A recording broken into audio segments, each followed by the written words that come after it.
All right, hopefully this will work out enough for us on all these platforms. Thank you guys for being on and being patient with us. Like I said, we were over 15 minutes or so, but aren't just trying to get on here, but we thank you guys for being patient. All right, we'll go ahead and start.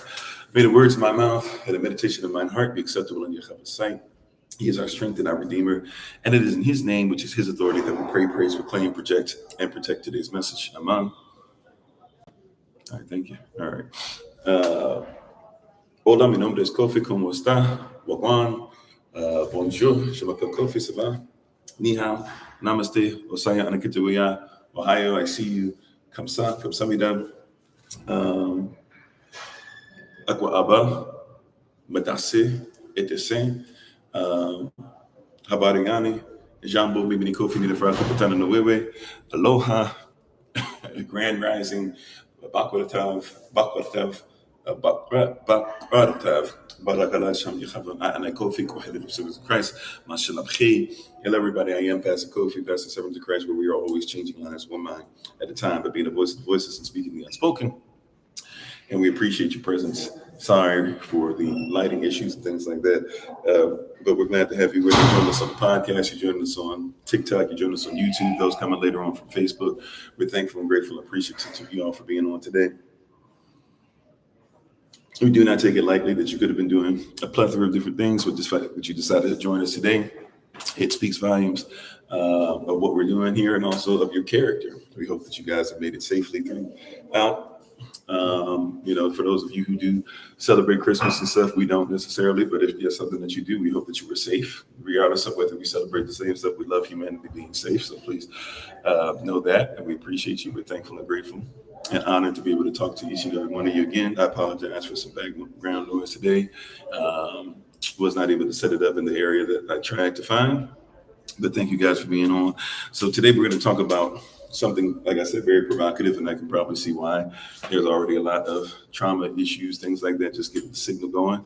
But today we're going to actually speak on some very in-depth stuff. I do have to therefore give the disclaimer that everybody needs to hear, whatever your color is, religiosity, background, language, etc. I need to make sure that people comprehend that even though people make assumptions about people, I am not somebody who is racist, reverse racist, hates white people, thinks black people are superior just because of the color of their skin, thinks the reverse is true in any way, shape, or form. Whatever the case might be, I believe that everybody is somebody that's been duped into splitting apart from brotherhood. And one of the main things that we're trying to do at SOC, besides make sure that we take care of our diaspora and build a nation, is also build a nation that's safe enough for others to feel safe in their culture, and respect each other's cultures as well, not just come off the rip and try to, even if somebody assumes we should get revenge, so to speak, to not treat people with disrespect and disregard. Okay, I have to say that because of the content that we're going to be talking about today, the context. Many of you know my heart on a lot of different matters if you could listen to us regularly, but there's always some coming in late, or some who don't pay attention to us at all, or some who listen to 2 seconds of this. And so I've already put the disclaimer out. We have tons of YouTube videos. We have tons of podcasts. We have tons of stuff that go on Facebook. We have stuff all over the place, right? And so we keep this stuff is stuff that we have here to help people to realize and recognize what's going on as far as truth. And if somebody wants to make an assumption today, that's your assumption. Moderators, I thank you again, because who knows, because of what we're talking about today, you might have some extra work on your hands, but we thank you guys for being on. Amen. But we're going to go ahead and say our Bible place real quick.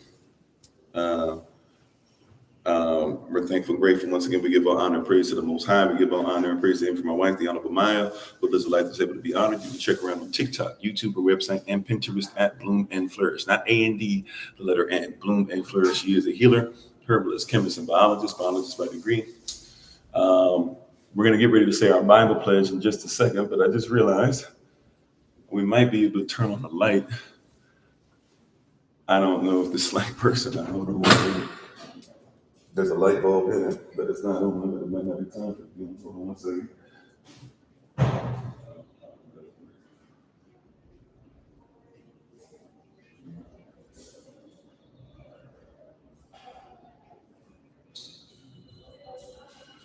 Alrighty, it might not work.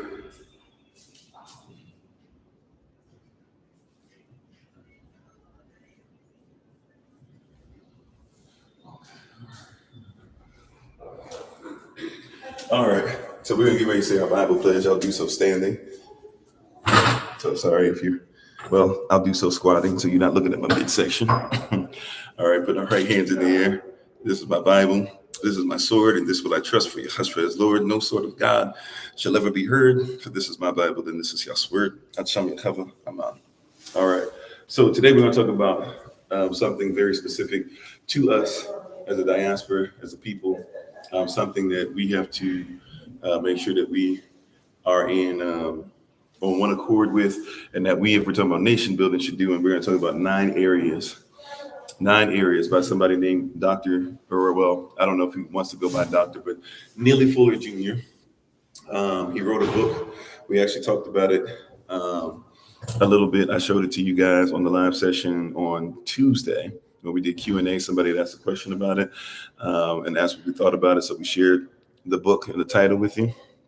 So give me 1 second. I'm going to do that again. And it's called The United. If you want to take a screenshot of it, feel free to do so. It's called, if you're on other platforms, I'll just tell you what it is. It's called The United Independent. Those are the first 3 words. The United Independent, Compensatory. The United Independent, Compensatory. I'll try to put it in the chat on YouTube. The United Independent.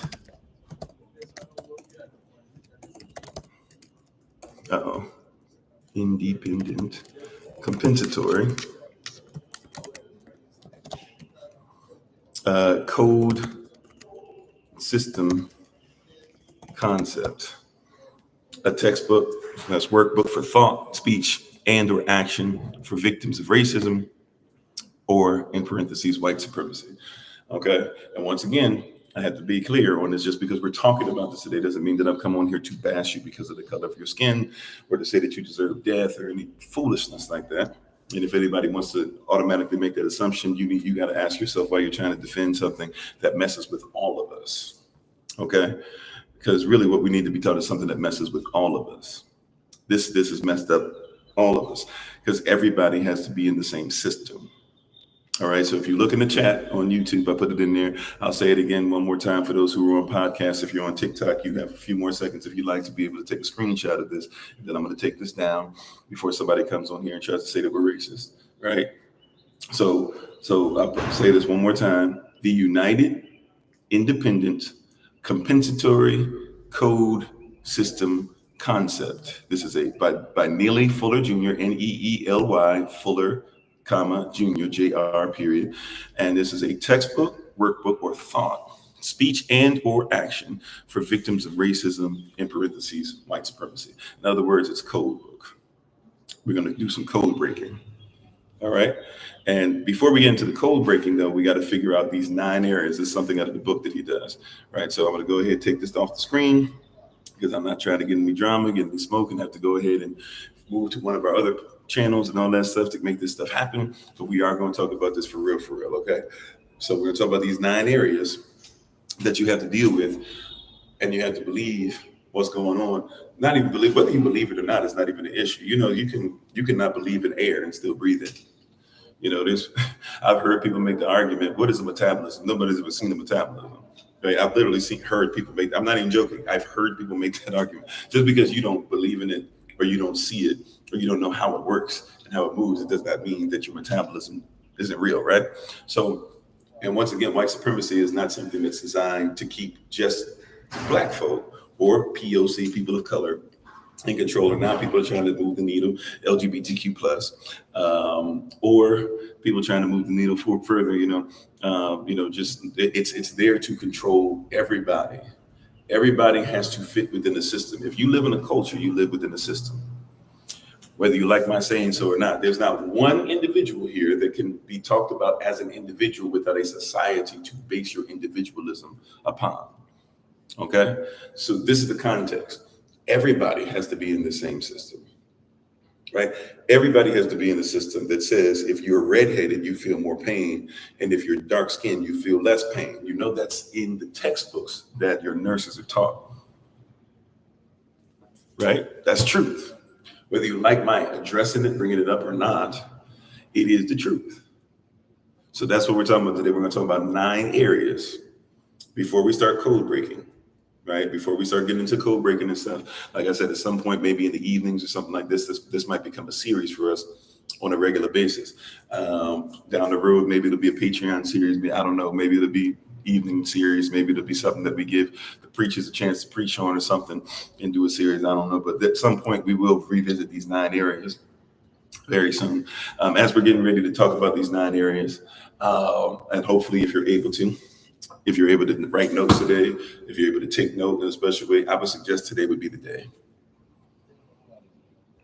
As we're getting ready to start, we'll go ahead and start. We also want to ask you guys, I'll just be honest, we're falling short of what it is that we like to be able to do for the families. It looks like, well, some people are having to help a little bit, but we do need more help. I'll just say it like that. We are falling well behind on what the goals are that we need, even for just like the basic stuff, especially for one of the families who's in dire straits. And so if you can help us, we would be honored to accept the help at this point. Y'all know how we do it. Y'all know what we do. If you want more information, you can contact us outside of this, because I'm not going to put their information on blast. Amen. All right. But thank you, guys. I'm going to say hello to everybody real quick. Then let's start getting to these 9 areas. So if you're taking notes today, you're going to love this. You're going to love this, because this will be some stuff that you can easily just put together, piece together, pencil together, whatever the case might be, and even teach it to your children on a certain level. I don't know what level they're ready for, right? But you can give it to them on a certain level. All right. But how you doing, Sister Joy? How you doing, Hidden? How you doing, Minister Tracy? How you doing, Brother Charles? Sister Tracy, Sister Betty, Auntie Marion, Minister Samantha Ray, Sister Sage, Sister Renee, my wife, once again, the Honorable Maya. As always, check her out on TikTok, YouTube, her website, and Pinterest at Bloom and Flourish. Thanks for being on, babe. Love you very much. Shalom. Remember me, Dawn, Tiwanda, JP, Emmanuel, Sister Knight, Joseph, Eddie Manuel, how you doing? Jeanette, everybody, come on in. Sorry, I did want you guys to be able to see beautiful background and all that. Wasn't able to make it happen for you today. And but hopefully you've seen some of the background we've shared in the past couple of days. How you doing, Sister Sheila?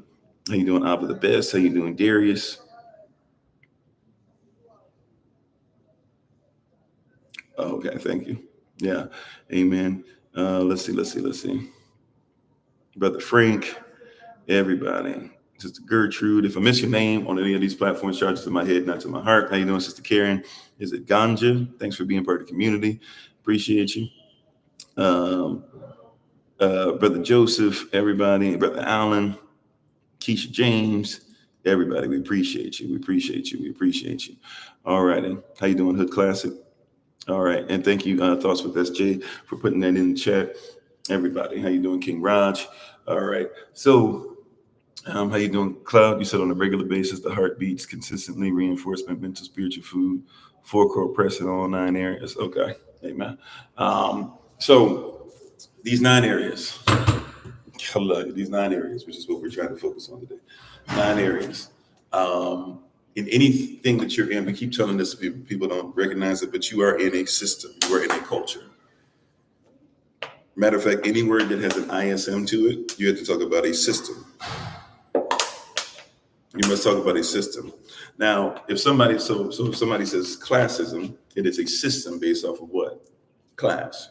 If somebody says feminism, it is a system based off of making sure that females, and really, if we be honest, specific types of females, would be able to have a system to where they can go ahead and have some kind of structure, rulership, and things of that nature. I even heard somebody talking about the other day that all men should be made homeless.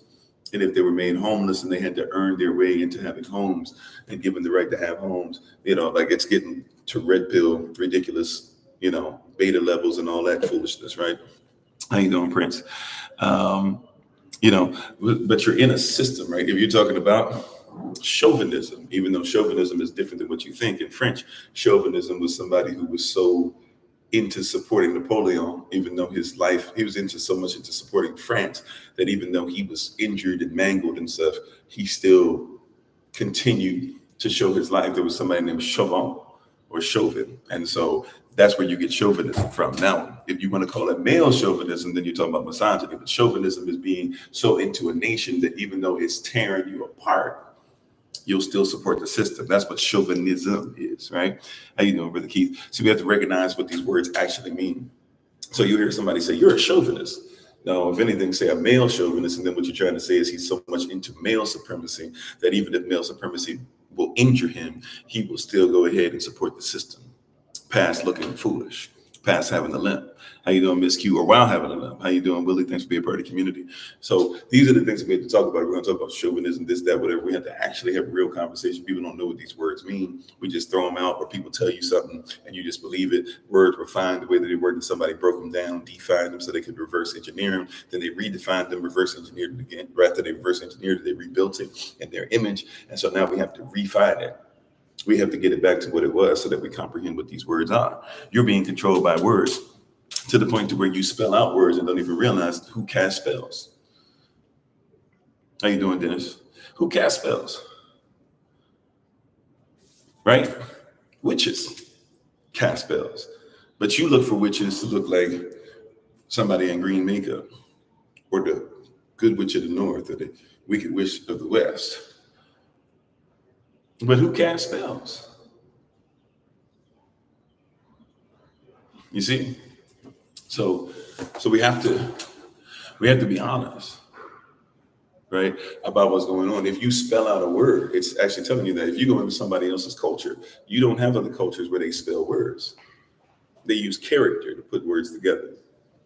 Right? If I use character to put something together, it's different than somebody who uses spells to put something together. Somebody who puts some spells together is trying to do something to manipulate, to control you. That's why when you go to the pharmacy, right? My son, who's not used to going to these places, we're walking down the street, or maybe we're in a cab, I can't remember, and we're trying to get back, somewhere where we can grab something to eat before we walk the rest of the way to our destination. And he goes, and my wife goes, oh yeah, maybe we can find a drugstore. And he said, drugstore? Because to him, he's not in the system enough. It doesn't compute. Why would you go to a place that sells drugs? That's where he is. He's 8 years old, but still at 8 years old, it is an innocence that says, why would you go to a store filled with drugs? And we don't even think about pharmacy. And how you doing, Sister Nadine? Praise y'all for you, and thank you for the testimony this rising. Right? Like we don't even think that that's a weird thing, that we have no problem if somebody says, I need to go to the drugstore. In our mind, like I watched an 8-year-old wrestle and tussle for about a minute with, we go to a place where they sell drugs and this is all right. Right? You see what I'm saying? I watched them wrestle with this. How you doing, King D252? But we don't think about it because we're so wrapped up in the system that even though we know that this is pharmakia, this is pharmacy, this is a spirit who's supposed to literally mix together chemicals, or mix together different eye of nude and this of toad and all these different things, right? And supposed to mix them together to be able to get, this is a literal spirit called pharmakia, pharmacy. And you go to the pharmacy that they mix together things to be able to control you, manipulate you, to drug you. And yet it's normalized, right? You see what I'm saying? So my son is looking at me weird, like, wait a minute, why are we going to a store where they sell drugs? Right? And he lives in a society where herbs are illegal, but drugs are not. And they'll arrest you for drugs that they are not making money off of, it they cannot tax. But they don't arrest you for drugs. They'll fill up a whole store. And what is store short for? Anybody remember what the word store is short for? Simple English, right? What is the word store short for? Anybody remember in the chat? Storage, right? Amen. How you doing, D? Right? Short for storage. Amen, Alan, right? Amen, Sister Nadine. It's short for storage. And how you doing, Tribe of the Line? So we have a literal place where it's legal for you to go into a storage facility for drugs. And then they have because then you have the ones that are over the counter. You don't even have to be qualified, be of a certain age for most of those. You can just go in. You can be a 5-year-old sent to the store by your mother to buy Tylenol, and they'll let you walk out the store, right? But there's other ones that maybe you have to have a little more and they'll lock them up. Maybe people try to steal them, but these are things that people know, that people buy, and then you make purple drink and stuff like that. Nobody even looks at you twice for getting the whole thing of NyQuil and things, or whatever it is, Robitussin and NyQuil. I don't even know for real. I don't know which one it is. I don't deal with it, right? But that's fine. To get even the knockoff version or the real version of it, the basic version of it, that's fine, right? To even go back then to have a storage unit, which in the storage unit, we lock up everything back here. You got to have us mix the stuff together. You had to have somebody who's trained, who's gone to school to be able to make sure they drug you. These are drug pushers in the middle of the storage facility. The other folk just work there. They just have a job there. But these folks, they the drug pushers. These are the ones that they better get their stuff together, and they better make sure that they can pay big homie. You know, they better pay the OG. They better pay the person who's the general. These, and if they don't pay up, they lose their jobs. Like, you got a drug arena, but then somebody will turn to you and say, because you sell weed, right? Remember, this just happened. We're just coming out of this now, supposedly coming out of this. 3 strikes and you're out. A lot of that was marijuana. That was a herb. Before they even were. Now the government is taking it, and now they're making new versions of it, just like people in Cali have been doing for a while and stuff like that. So it's been around, you know what I'm saying? But now it's getting to a place where it's getting crucial, not because it's allowed, but they're putting people away 3 strikes and you're out, sometimes because they had a little baggie 3 times. You can't sell herbs without them telling you to, but they can sell drugs. And then your own people started saying that you're the problem, you're the drug pusher. Look at Chicago. Because you're in a system that devalues your people.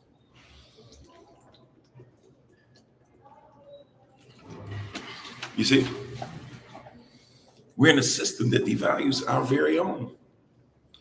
You're looked at strange to want something for yourself and want to escape the system. Remember, we even talked about the term drapetomania. Anybody remember what drapetomania means? DRAPETOMIA, I believe. Drapetomania. Anybody remember what that is? Mania means crazy, but what are you crazy for?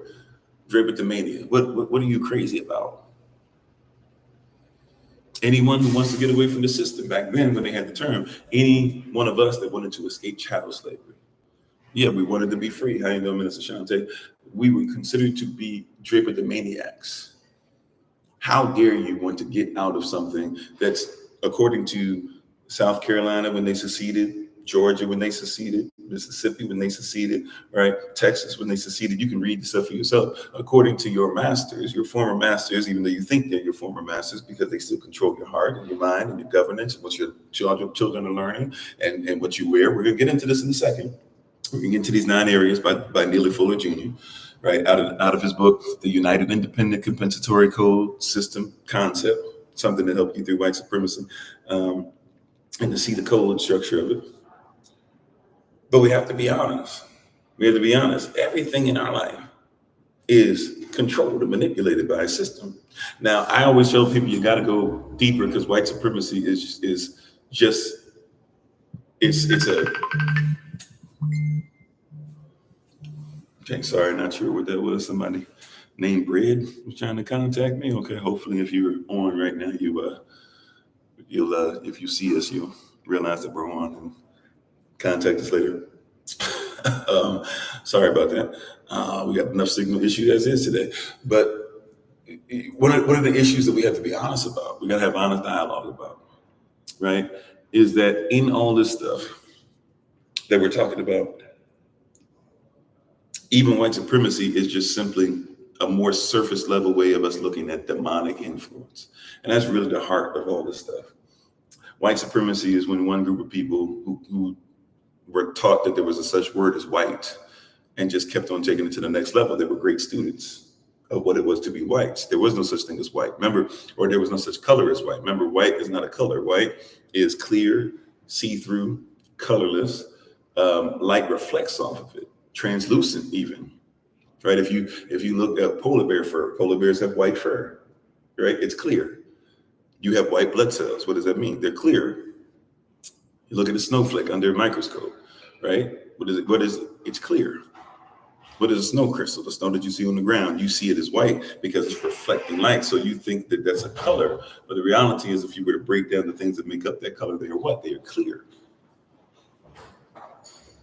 See, so there cannot be such thing as evenly white person, because that means that they would have no melanin, and everybody has melanin. So even in that, nobody ever, until very recent, in the last 600 years or so, nobody would have ever uttered the fact that they were white. Nobody would have thought of them as themselves, because who on earth is white? And if you were this, they actually were more racist towards you or scared of you if you were like this. Matter of fact, they have a movie. You remember that movie? It's a really old movie. I can't remember the name of it. It was I feel like the guy who was the main character, I think it was called Powder. I never watched it. I watched like a couple of scenes. But the whole premise of the movie is supposed to be, because he's so white, he's scary. And that's something that happened in Africa. That was something that happened in Europe. Right? Like, if you like that, something's wrong with you. Matter of fact, if you had leprosy, they used to assume you had leprosy if there was a certain part of your body turning white. There are some people, I think this is an oversimplification, of course, but there's some people even take leprosy to the level of vitiligo, where that is a form of leprosy. Something's going on and you have something eating flesh, or something's happening to your flesh, or happening even right under your skin, the largest organ in your body, and therefore your body's starting to fall apart. Right? So there was no such thing as a white person. There still is no such thing. But this is a demonic thing to get you and I to argue things that don't matter. Right? This is a demonic influence tool to get us to argue things that don't matter. So when we talk about white supremacy, we're not talking about it from the context. I don't know what others are talking about. I'm talking about us today. When we're speaking on, whenever you hear us speak on this, matter of fact, if you be honest about it. Sorry, TikTok, you're going to disappear for just a second. Got to make sure we don't run out of battery. Sorry. I forgot to make sure that was done before we started. Y'all forgive me. Okay. And once again, hopefully everybody's doing well. Thank you for joining us, whether you're on the podcast, YouTube, TikTok, or coming later on from Facebook. We appreciate you. But whenever we have talked about, discussed this term white supremacy, we have always made sure that we have outlined and given the disclaimer, and this is for educational purposes only. We have always given a disclaimer that white supremacy affects everybody, because it doesn't just affect Black folk, it affects us too. Think about this. White folk that can't get, right, because there's classes of white folk. They've been trained to believe that they're white, but white folk get affected. So here's a story many of you may not be familiar with. Maybe some of you've heard me say this before, I'm not sure. Reverend Dr. Martin Luther King Jr. is imprisoned, right? He's imprisoned, or at least he's in jail. And he's sitting there, and there's these two police officers who consider themselves to be white. And they're kind of, doing the whole thing of they're over him and talking down to him and stuff like that. But they strike up a conversation, and it actually becomes real. How you doing, Isha? And in this real conversation, Reverend Dr. Martin Luther King Jr., these two white men start having, he says, they start talking about class, of course, and these guys think it's all right to do what they're doing to them. And so he asked them a question, and talking to him, he realized that they don't sound like they make money. No offense to anybody, but there's a difference, especially in the South, of the distinguished white gentleman and, the person who's considered to be the poor white trash. That's not my terminology. That's what they use, right? So he's talking to him. He's here in this conversation. He says, question, how much money do y'all make? Right? They're not used to a Black fellow, right? This Negro talking to them like that, but they answer, and it's something extremely low, especially for what it is that they're being asked to do. And he looks at him, he says, well, y'all should be out here marching with us. You should be in here with us. He's like, because when we leave here, as bad and oppressed and everything we are, and the people in our neighborhood that are poor, it's like you make it less than some of them. Right? But in their mind, because white means supreme, it doesn't in real life, but in their mind, because white meant supreme, it meant that they were fighting against somebody that really was a strong ally. If not, at some point, they could be grafted into and become a strong brother. You see, like this is the mentality that this stuff has us in, to where somebody has you believing in this stuff, and the whole narrative, the whole ideal is for you and I to be at opposite ends of the spectrum, and not realizing that there are many colors in the spectrum. Amen. That's great that you study. and wake up to that. Amen. All right. So these are things that we have to recognize and realize. So this is what we're talking about in these 9 areas, right? You must recognize that there's somebody out there that doesn't realize that the white overseer who was over the slaves and the house Negro were the same. Just one lived in the house, but he had no rights. The other one lived in poor housing, that's fields Negroes lived in, sometimes worse than what the field Negro lived in, but they could whoop up on the house Negro. Both of them are under the same master. Both of them are struggling to survive, right? Both of them are nothing without this system.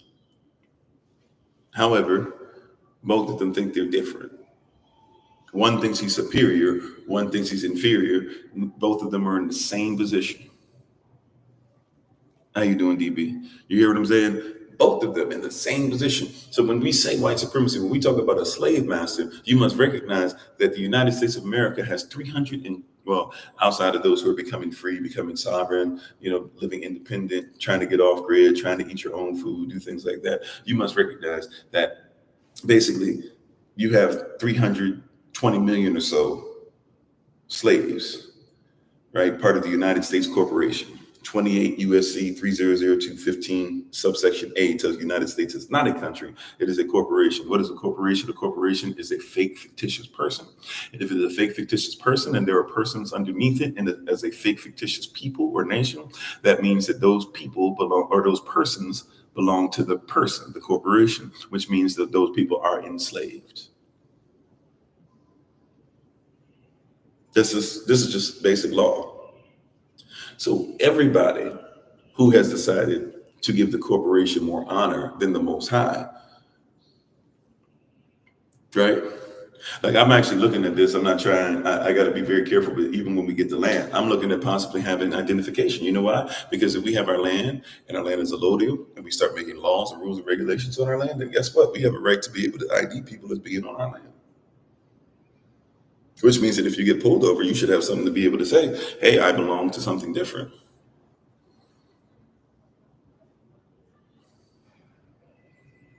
I'm just, you know what I'm saying? These are laws. These are principles that we can easily put in place, but we don't think about it because we think that the only thing that we can live by is stuff that we're not even supposed to have, like Social Security card. You're not supposed to ever use Social Security card as a form of identification, and you don't have to have one to exist, even in the United States of America, but you have one.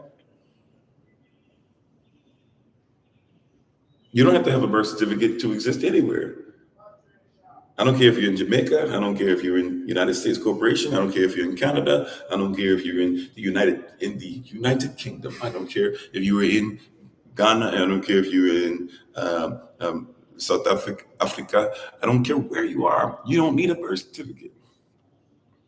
But you have registered yourself with corporations, and even the places that you go in Africa, the people are now starting to tell you, even though they still will keep the same government, they have the right to dismantle it and go back to true government, right? But they still keep Ghana. Ghana, even though I am Ghanaian, but I would not be sad to see this, what you call the country of Ghana, deteriorate and go back to a regular way. Now, I comprehend why I cannot, because we're in a state now where we need to come together in all the tribes, although they should be respected. At some point, we just got to become a diaspora and say, this is how we get into a place again where we can survive like this. How you doing, Minister Jenny? Right? You said the Social Security number is a whole bank account number. Yeah. Old school bank account. Matter of fact, the thing on the new school Social Security cards, it has your bank account number on it. And on the old school bank account, Social Security card, at the bottom right-hand corner, it says, do not use as a form of identification. It says a clear as day.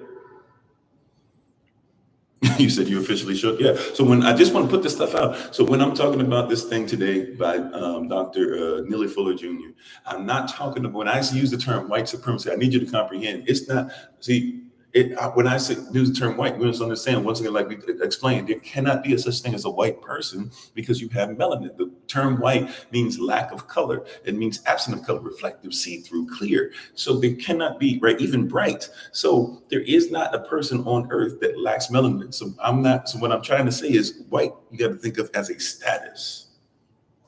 This is why you have people that come over from Ethiopia and want to be known as black, and they had to fight against the system, right? Even people that came from Kemet and they wanted to be known as black, they wouldn't let them be black because they came over with stuff. They literally told them, you cannot call yourself black. They told them, you must become white. See, real white people in real positions of power, they don't really care about skin color the way you think. They care about status. This is why if you are let me go to religiosity. If you are a Mormon, there's something called white and delightsome. Look it up. How you doing? Just say yesterday, Ella. Right?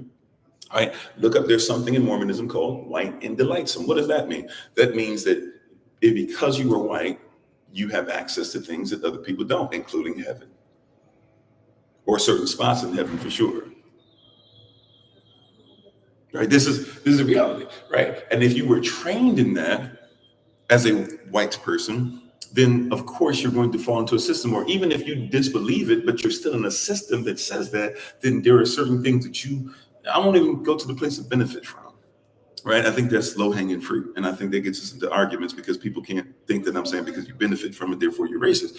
What I'm saying is that if you were the overseer, not realizing that you had the same position as the house Negro, the only difference was you could whip the house Negro, but the house Negro lived better than you, then you're still in the same position, but you've been taught that the thing that makes you better is what?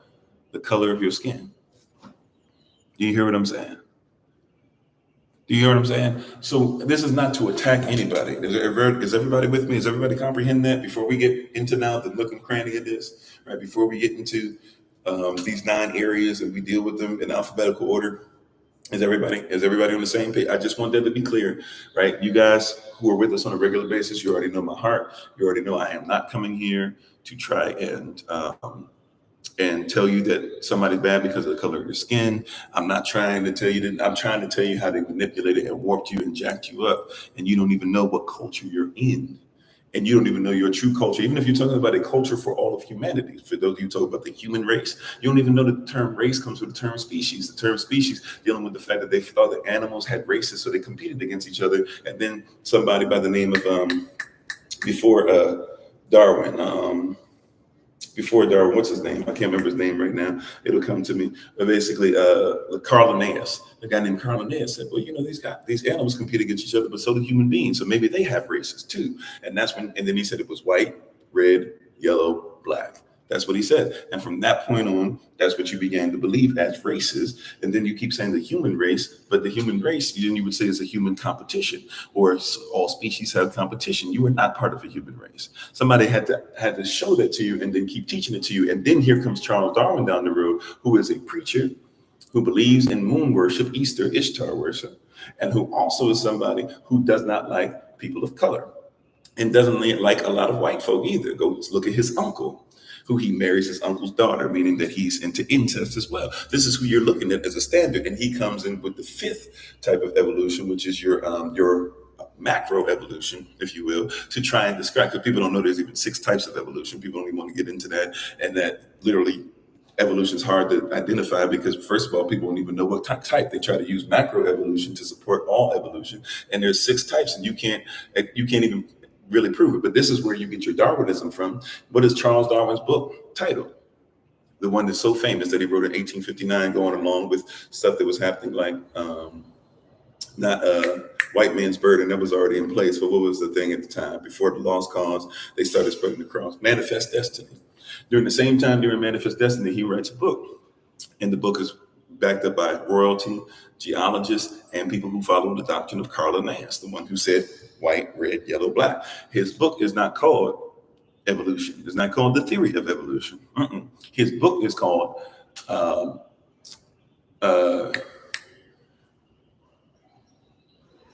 Origin of Species by Means of Natural Selections. What does natural selection mean? Just in case you don't know what natural selection means, because many have not read the book. So the title is called The Origin of Species by Means of Natural Selection, or the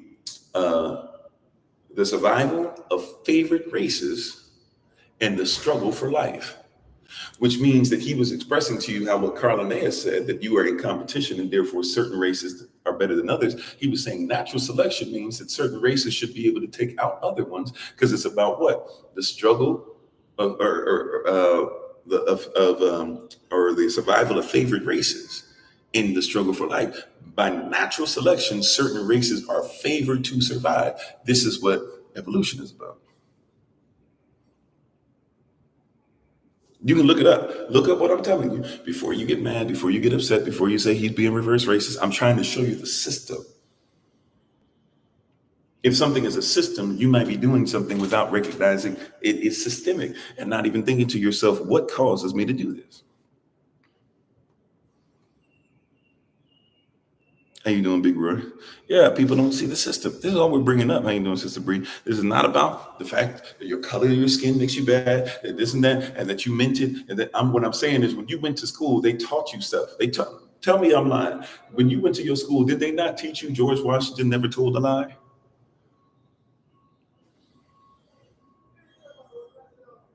Are you hearing what I'm saying? I'm just trying to help you out. Did they not tell you that George Washington never told a lie? Wow. George Washington was ripping they told you that George Washington never told a lie. While they lied to you and told you he was your first president when he's your ninth. Did they not tell you that George Washington was honorable in everything he did? While not telling you that he was ripping the teeth out of his slaves' mouths, because before he got to the fifth version of his teeth, which were the ones that were made out of ivory, he was using his slaves' teeth and we're pulling out ones and giving them pennies for each tooth. And then when you ask somebody, when you go to his house that is still up, that's memorialized, it's a place of worship for people to go to, and you go to his house and you see the stuff, they'll say, oh yeah, but he was fair, he gave out pennies. What kind of fairness is that? And if the slave did believe he was fair, they might try to find one record of some slave out there that says he believed it was fair. Then that's somebody who has Stockholm syndrome, where the person who would hurt you, that would snatch your tooth out, is the person that you should lift up and say, he would never tell a lie. Right? It affects everybody. This George Washington, who you think was a gentleman, be careful who they call ladies and gentlemen, especially around certain times.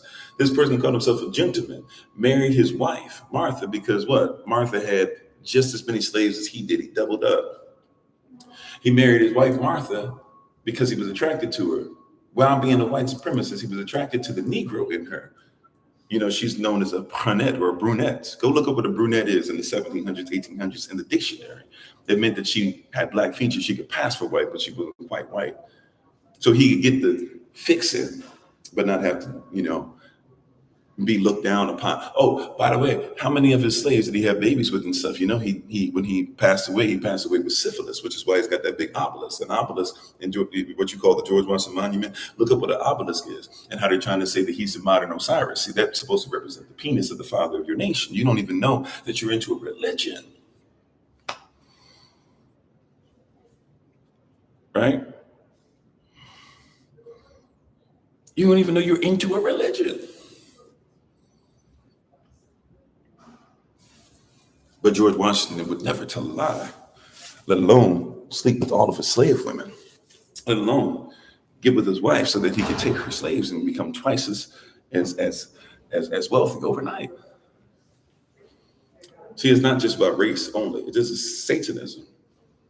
This is Satanism. It's worship. It's a system made up based on something that's satanic. How can George Washington never tell you a lie while he's ripping out the teeth of somebody else, who he owns?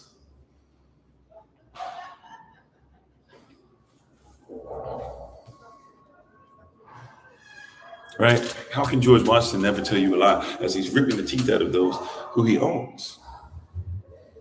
And if you believe this, right, they taught you this if you went to school, whether you were white or black, yellow or red, whether you were Native or African, whether you were Melungeon. Abraham Lincoln was a Melungeon. You don't even know what Melungeon is.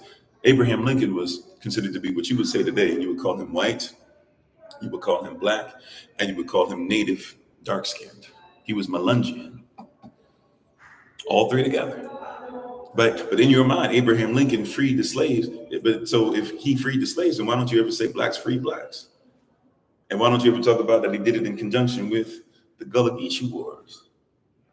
And why don't you ever right? Why don't you ever talk about the Seminole Wars, where we had already fought for freedom and many of us had gone to Mexico, and the Mexicans still to this day respect John Horse and those who came over, and we as a people mixed with natives and black blood already came up and were generals and stuff in their armies and fought against the United States of America and won and are still respected and have places in Mexico to this day, to where there are more people in Mexico who identify as Afro-Mexican than there are people in the United States of America who identify as African-American. You know why you don't do that? Because somebody told you that that doesn't matter. And Abraham Lincoln himself didn't think it mattered either. He was slaughtering his own people, native blacks. And he even said if he could go ahead and win the war without letting black people go free, he said he would still do so if he was able. And I'm sorry for the background noise. We're dealing with what we're dealing with today. But hopefully you hear me. You heard enough of the message. Right? But I'm just trying to help you out. I'm just trying to help you out. You got to be ready. You're getting all this stuff and not realizing and recognizing what these people have done and what they've done to you, whatever, and what the people who are supposed to be in a certain position to be over you. You're not even able to recognize those things. You're not even able to see how somebody has done these things to you. You're not even able to see and recognize that there's a possibility that somebody might have fed you garbage long enough for you to not even see what's going on. Right? Once again, how is it that Abraham Lincoln is Melungeon? That would mean what? So the person who brings it up, if he's Melungeon, that means that he's got to be a third what you call white, a third what you call African, a third what you call native. But in your mind, you don't think that black people had anything to do with freeing themselves. It's because of what? Because of a system that's in place. Thank you, Cloud. Appreciate you. Right? He was Boule for sure, even if it wasn't called Boule yet. Oh, the 1% rule? Well, I don't know if you're talking about 1% or the one drop rule. If you're talking about the one drop rule, for sure. The 1% rule, you might have to remind me what that is. To be honest, I might not know about that name. How you doing, Free Atlas? Thanks for being part of the community. All right, so I think we've shown, well, in other places down south, they might even call him mulatto. Mulatto then became a thing as people spread out, but he was known as Melungeon. Matter of fact, look up, I'm not coming against you, by the way, I'm just saying, if you look up, what is it? It was right there. I apologize, y'all. Give me a second. We're talking about the one drop rule.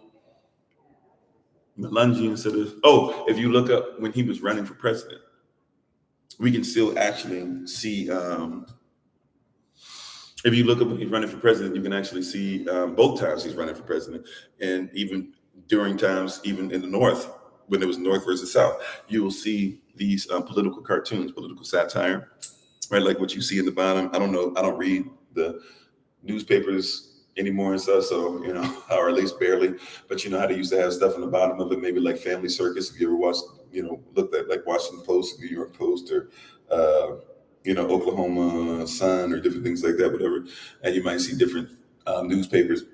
And when you see in the bottom, you see like little circles on the bottom would be political satire. The Boondocks actually started off as political satire. They started giving them top billing.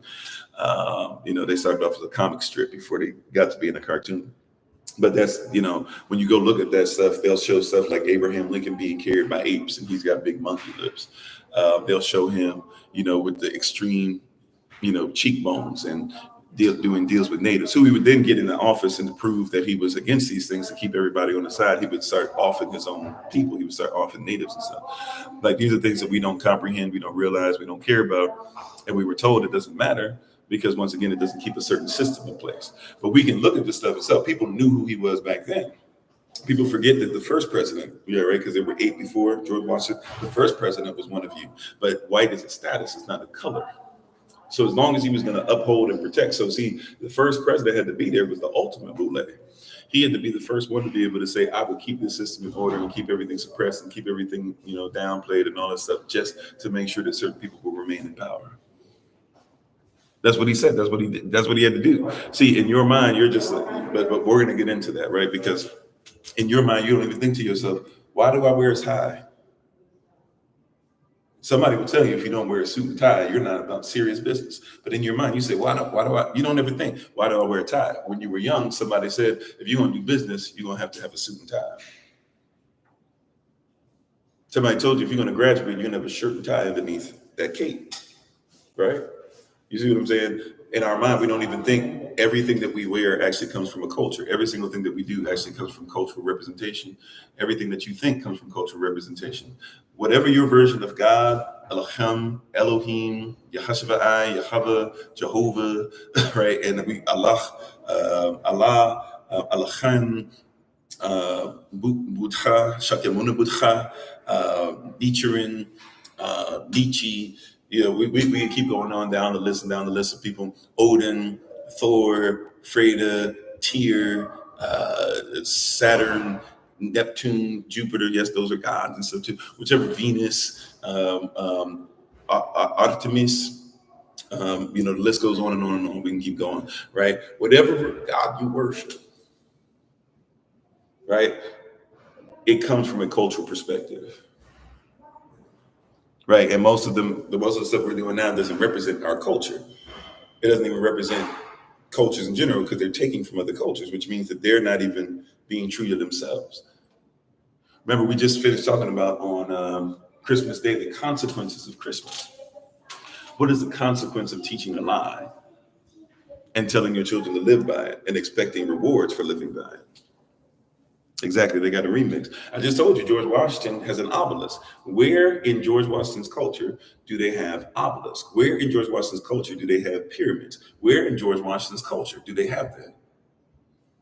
We don't think about it though. Same thing. A tie is supposed to be something that certain people that used to work for certain world powers, they used to put around themselves, and they would make sure that it was like a sign, a symbol, because sometimes they go to war, and if you get something happens to your neck, they put something to wrap it around your neck. So it shows the brilliance, right? It shows, and it would be power, like what you call a power tie. When your president wears a power tie, what he's doing is wearing something red that symbolizes blood.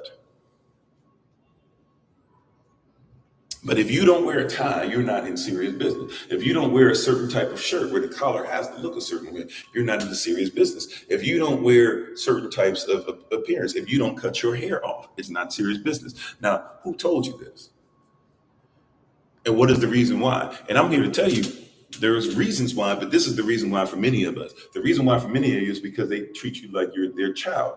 They say something parental to you. They say, because I said so. And what you gonna do? Because you don't support each other's business. Because you're not trying to have a business for yourself, land for yourself, food for yourself. Everything comes from somebody else. And even if you could do it for yourself, they know you will not do it for yourself because they have taught you that there is no value in doing it for yourself. You will not, brothers, you will not help your sisters to feel secure and get the affection needed for their healing because you were supposed to allow your sisters to get it directly from the government. Then when your sisters keep getting the help from the government, you get mad at them because they're getting governmental preferential treatment, when the reality is that their protector should be you. At some point it has to happen, and you heavy as the head that wears the crown. How you doing, Marky? Thanks for being on. Right? And when did this happen? Who told us we were supposed to go and look up the Willie Lynch letter, who now your people are fighting more against the Willie Lynch letter than anybody else. And even if you don't believe the Willie Lynch letter to be true, you can't tell me that what's in it did not happen.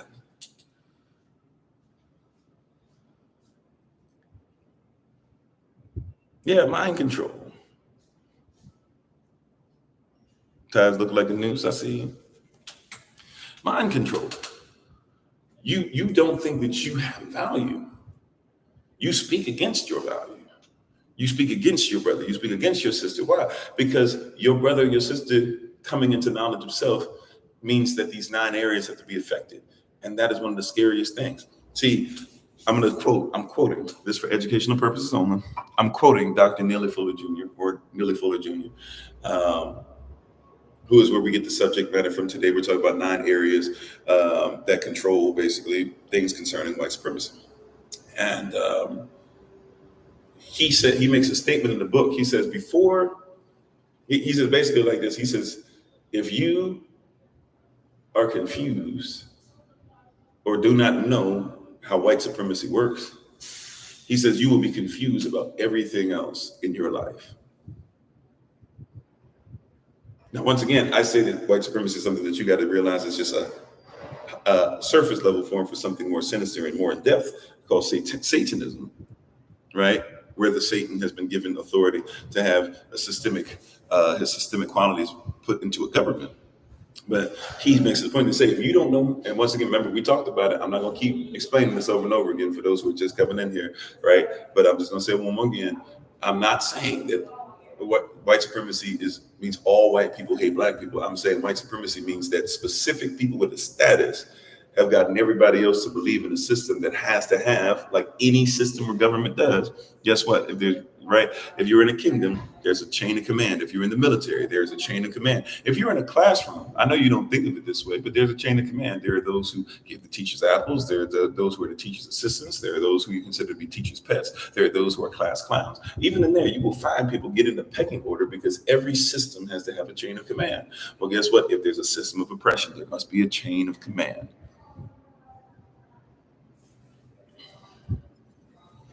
Do you hear what I'm saying? How you doing, Anubis? Do you hear what I'm saying? Oh,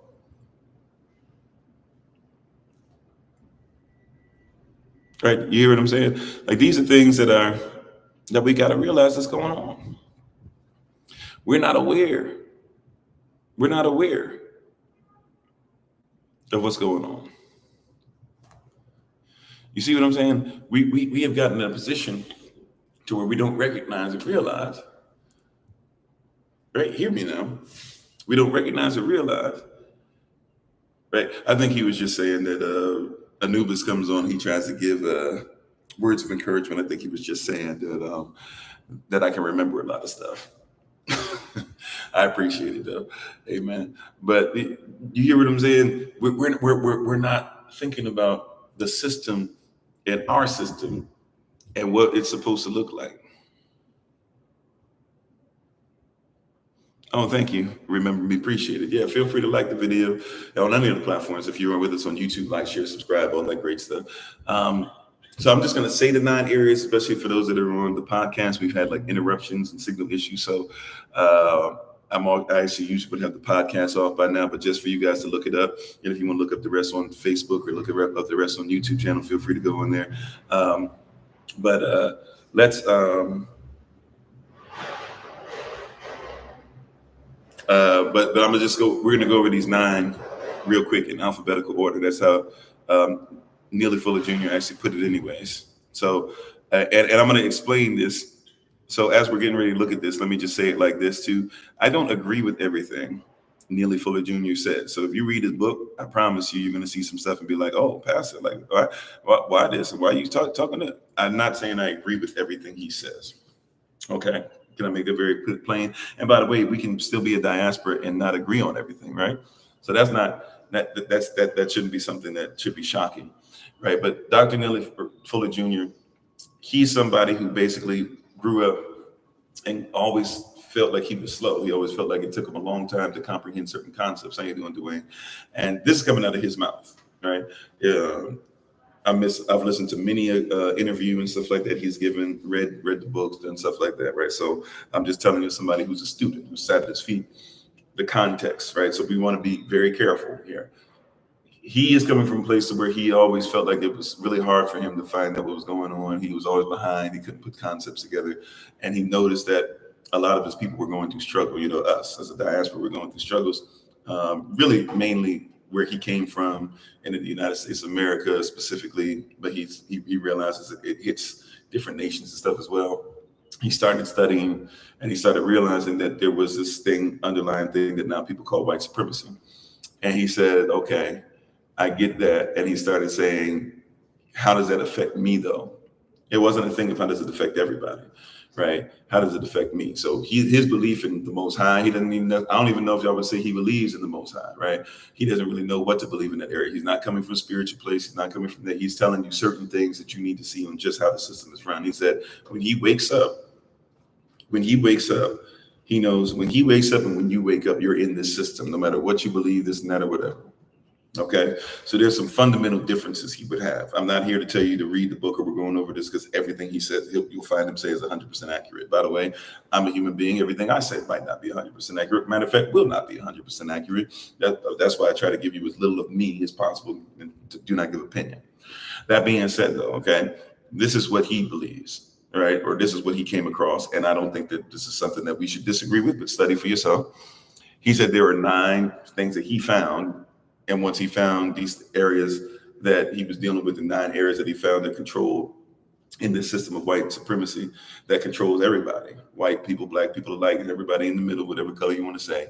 These are the things that you have to be aware of and be ready to talk about. So this is what he came up with, or at least what he listed. And then he said, then he wrote the book to be able to express the coding and the language and what people do to suppress anybody who is oppressed in this system.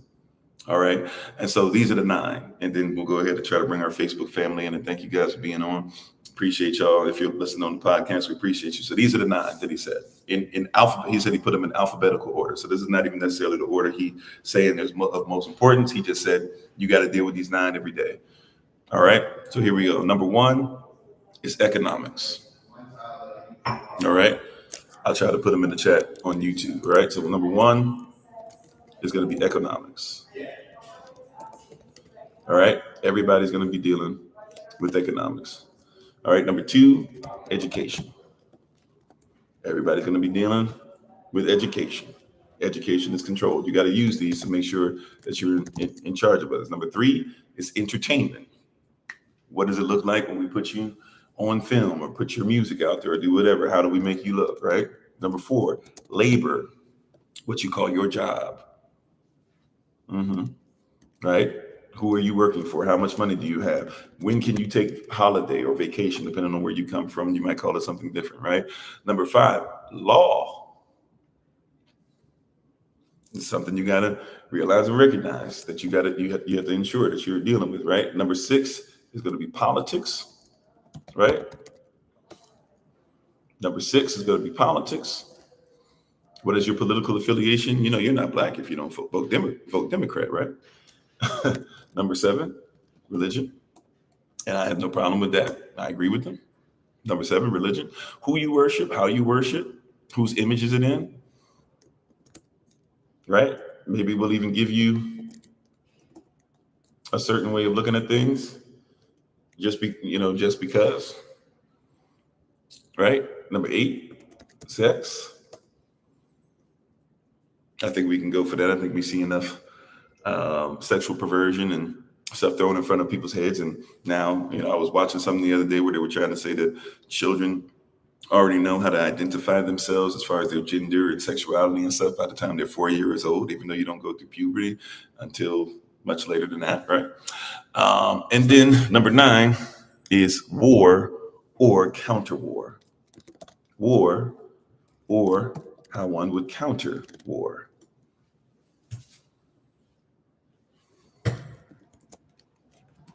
All right. So these are the 9. Once again, I'll say them and then thank you guys who are on the podcast. We'll bring Facebook on and everybody else will continue to go through this. But thank you for being on. So once again, here are the 9 again that they're using to control. They're using what? Economics. 2, education. 3, entertainment. 4, labor. 5, law. 6, politics. 7, religion. 8, sex.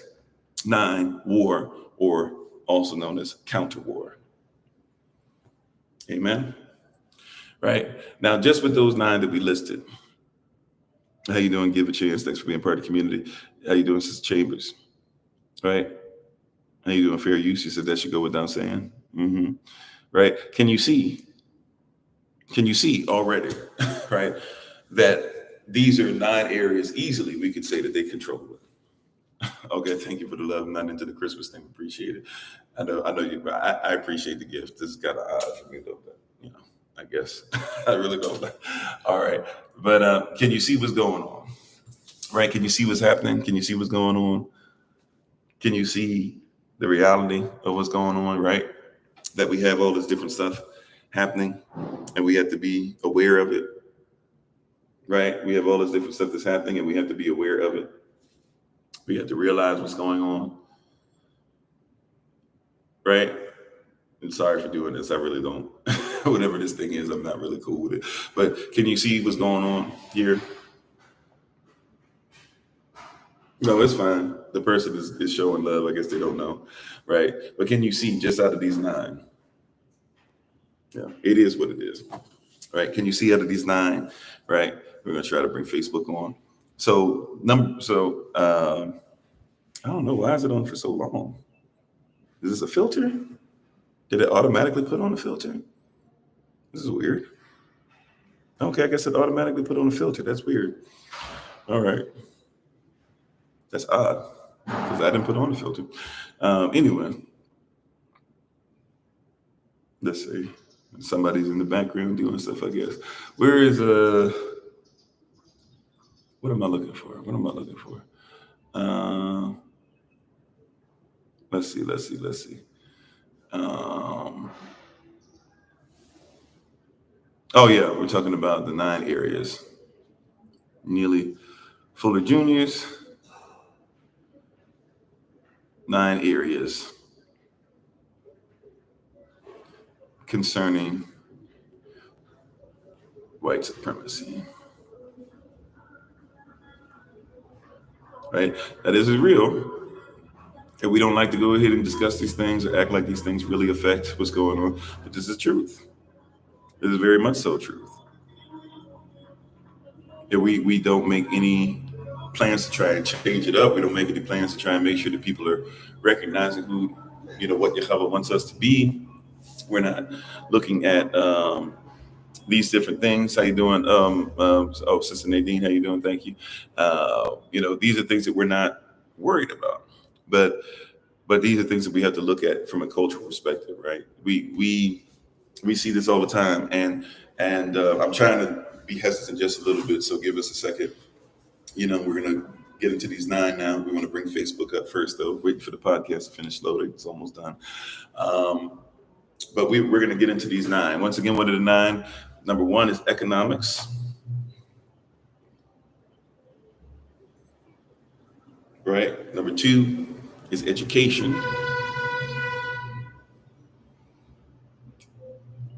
Number 1, economics. Number 2 is education.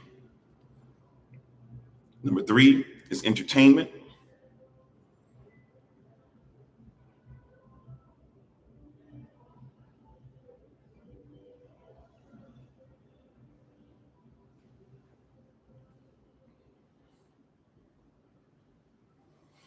All right, number 3 is what? Entertainment. Number 4 is labor.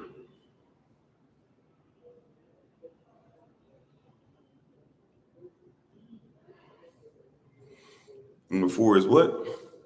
Is labor.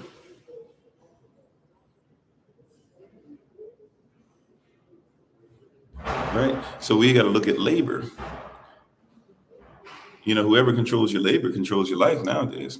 Number 5 is law. A lot of people don't even care about law. They've told you not to even worry about law, right? They told you and I don't even worry about law, right? But how much of you know that law is something that you got to worry about, right? Somebody will say, don't worry about the laws of the kingdom, this and that, or whatever. But then all of a sudden you get to a red light, law matters. Right? Let's see.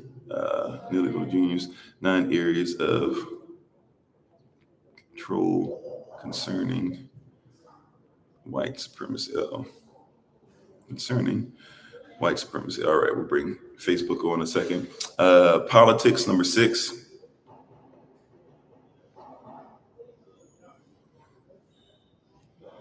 Right. Number 7 is religion. Number 8 is sex. Number 9, war or counter war.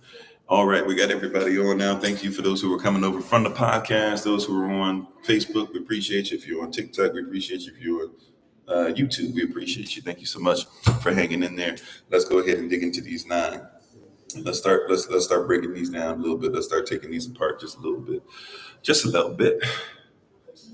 Let's break these down just a tiny bit so we can get a better comprehension of what we're talking about and how this stuff works, right? Okay. So if I'm dealing in number one is what again? Number 1 is economics. Now remember, we're talking about ISM on the word is a system. So there is something called an ecosystem. right? Right. We know there's an ecosystem, not just a system, but also an ecosystem. So if there's an ecosystem, we got to talk about the ecosystem. Now, an economy is not only dealing with finances only. This is one of the biggest things that we have, because one of the biggest things, and Neely Fuller Jr. would teach this as well, one of the biggest things that you have as far as your economy is your time. And we go straight to money, but there's an old saying, and it's true: time is money. Money is time. Now the dollars that you guys use, the gold and silver and all that stuff to try and back things up and everything like that, or it doesn't have any gold or silver to back it up. It's not even real. It's monopoly money, right? You go to other places. When I went to Belgium, when I've been to Ghana, when I've been to Jamaica, right? There are people that you want to see how real money is or whatever, how real the money that you use is. Go somewhere else and just say, "Hey, I got an American dollar," and they'll automatically just be like, "Give me that." Right. So a cake might be, and I'm actually telling you, somebody might be selling the cake for like 2,400 Jamaican dollars. I think it's like 1525 American. But who told you one is better than the other? Why is one better than the other? Right. I can't get that cake anywhere that I want it from except in Jamaica right now. But they'll tell me that the Jamaican dollar is worth more. I'm just trying to show you economics. Economics. Who controls the system is the one telling you who that something is more valuable.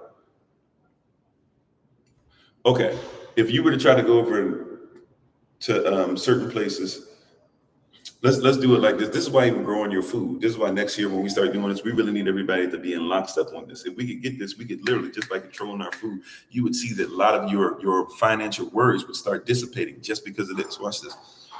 Do you need somebody else to grow grain? Do you need somebody else to grow grain? Do you need a whole other country to grow your food for you? Okay. There's certain grain and certain things, right? You could grow your own food. Why is it that you pay for food to come from somewhere else?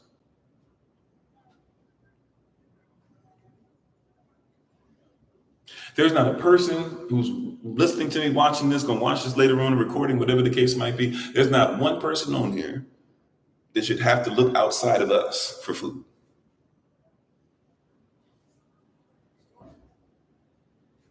But you'll spend your time working really hard to get food from the people that are only paying you pennies anyways. This is an ecosystem, right? Your food is in the ecosystem. Your time is in the ecosystem. But it's not your time, it's somebody else's. Matter of fact, you guys talk about this all the time. You don't even realize that really the truth in this is the saying. You'll say you're on borrowed time. And what you think that means is that, you don't deserve time. And so you'll go ahead, not realizing that not only do you deserve time, you've been given a measure of time, just like you've been given a measure of faith. Yeah, it's not hard to do either, right? You've been given a measure of time, a measure of faith. God gave you time. And what you say is, oh, but somebody else said that I don't have time for that.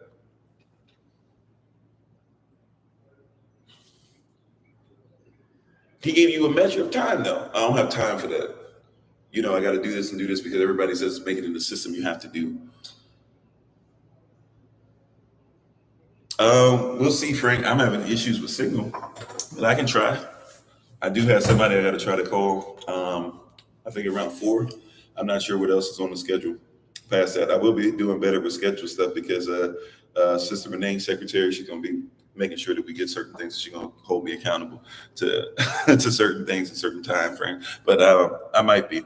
But if you can maybe send me a reminder later on and text me, I should be pretty much chilling today, getting ready for travel tomorrow. So and keep us in prayer if y'all don't mind. So part of the ecosystem, though, is your time is controlled. You don't have time, so you said. You don't have time to grow food. Why not? Well, I got to be at the job and this and that or whatever. Okay, do you have time to put gas in your car? Well, yeah, I got to put gas in the car. Okay, do you have time to get dressed? Well, yeah, I got to do. Okay, do you have time to go shopping? Well, I mean, yeah, but I've got to look great and I got to have some free time. Okay, do you have time to take a bin, lay some dirt in it, a thin layer of dirt, lay a thin layer of seed over that, and then lay a thin layer of dirt over that again, and let it grow? Because if you can do that, you've just made microgreens. And even though you say you don't have time, I promise you that you just saved yourself, depending on how large your bin you want, you might have saved yourself $50, $60 on microgreens. And you can take those microgreens, cut it up, and put it in anything that you eat. You've just made yourself medicine. And if you want to do it several times, maybe take 1 hour, because that's something you can do in 5 minutes or less. Maybe if you were to do that in an hour and do it 5 times, or I'm sorry, 60 divided by 5, which is 12, and make 12 of them. Maybe you have one for yourself. You have 11 that you give to the diaspora, right? Or you give one, maybe 2, or 1.5, whatever it is to give your tithe. You give it to the diaspora, and then you sell the rest. You've just made money for yourself. Because one, you save $50 or $60. Imagine if you made $60, right, every 5 minutes. Your product made you $60. And it actually made you more because you gave your best to your community, and then you made money off the rest. So let's say you made yourself about $600 while giving to Yah and keeping for yourself. This is principle, but we don't have time. You know what I'm saying? But we don't have time. How you doing, Gregory? How you doing, Veronica? You see this? Can you see that this is problematic? I do not have time, but I do have time. I just don't use time. You don't have to make time. You cannot make time. Time is, right? But I do not use time. Yeah, these are commandments. These are things that if we would follow, and then other people, watch this, other people follow parts of these commandments. Like we talked about Tuesday evening, they follow the principles, and they get blessings from following the principles. If we say, I don't understand what's going on, you don't follow principles. You can follow the same principles, be blessed by the same principles. Your economics are key. For most of us, we have just as much money going out as we have coming in. And that's not because of bills. That's because you don't have principles. If you made your own food, like you might have to, watch this, even if you don't want, I'm not vegan per se, right? But even if there's times where I have been mostly vegan in my life. I don't think I've ever really been full vegan. There was a time where I was doing like once every 2 weeks, I might eat meat on a Sunday. But other than that, I was just eating straight vegetables, right? Or herbs, vegetables, anything that wasn't, considered to be, the vegan diet.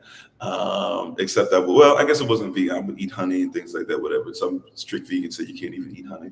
But nevertheless, right? I was eating very, very different. But even in that, you have to realize and recognize, like, if you might have to become vegan and grow your own food and eat just stuff that you're growing, even if it's a strict diet, even if it's only one thing. See, watch this. We don't recognize what it takes, that there's a sacrifice even in your economics.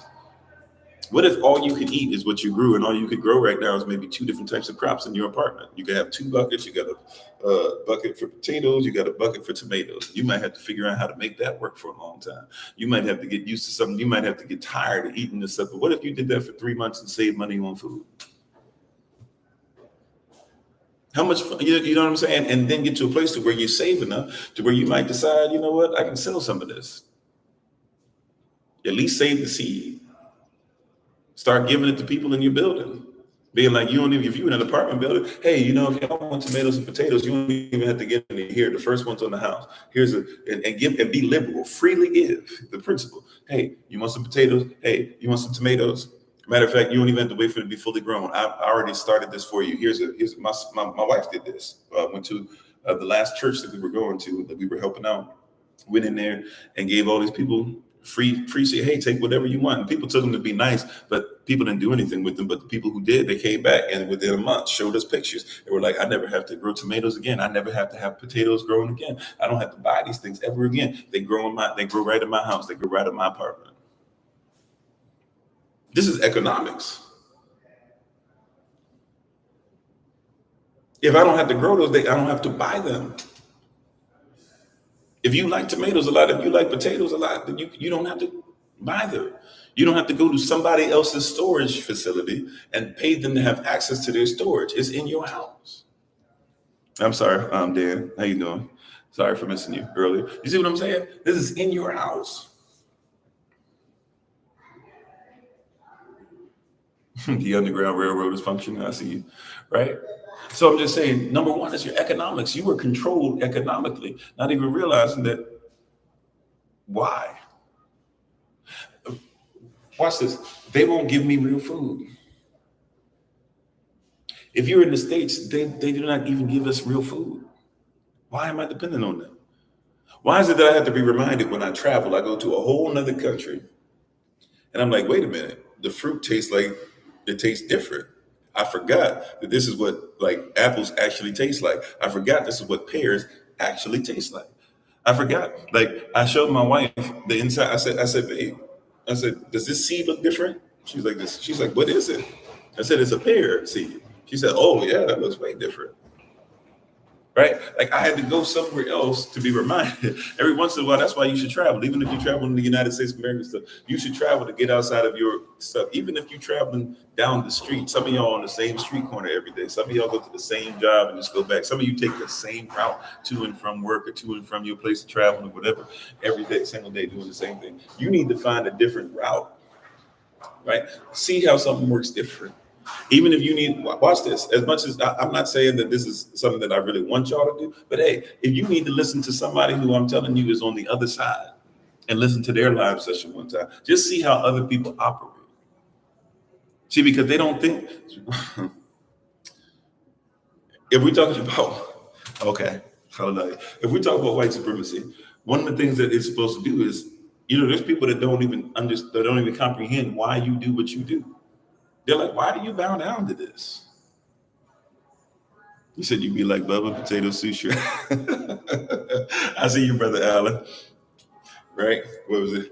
I can't remember all of stuff. Now I might look for that clip, that Forrest Gump clip. Bubba out there, uh, but you know what I'm saying? Like we don't even look. Like there's other people that look at you, and be like, why do you even participate in that? Why do you think you're supposed to do that? Why do you think you're supposed like? Why do you let them do that to you? Why don't you just walk in and ask? And we just go. I would never walk in and just ask for this. Ask for a loan. How dare I? And they look. The system is stacked up against you, certainly to a certain degree. But we're like, I don't even know why I would ask. How you doing, your son?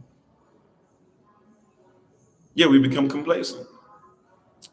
And other people look at you like, that's strange. Why would you? This is a really obviously something we shouldn't do. But this is why when you grew up around, if you had that white friend, so to speak, or whatever, this wasn't all white people, but the joke, which a lot of us ran into as black folk, we'd be surprised, and the white child might like be like, leave, get out of my room, mom. How you doing, D? And you'd be like, but they have a different freedom. Like they'll take their children places and their children can roam around. And you're at the store and nobody's near y'all in the aisle, but let your baby get 2 feet away and you snatching them back. Because there's a freedom, right? In my travel, I had to go back home, right? First time going back to Ghana, and I had to be there, and we didn't bring Solomon. He would have been very, very young at the time anyways. But I wish we had on that first trip. It would have been great. But go back to Ghana and had to go there and watch a little baby that was barely a toddler in what some of y'all would call the bush. It wasn't for real, but in what some people would call the bush. And she was just disappearing behind stuff. And we were not as ignorant as some, because some people were like, some of our family was like, when you go there, it's going to be lions and this and that. But I'm like, lions they're not in Ghana, right? You got to go to a zoo to see one, maybe. But anyways, right?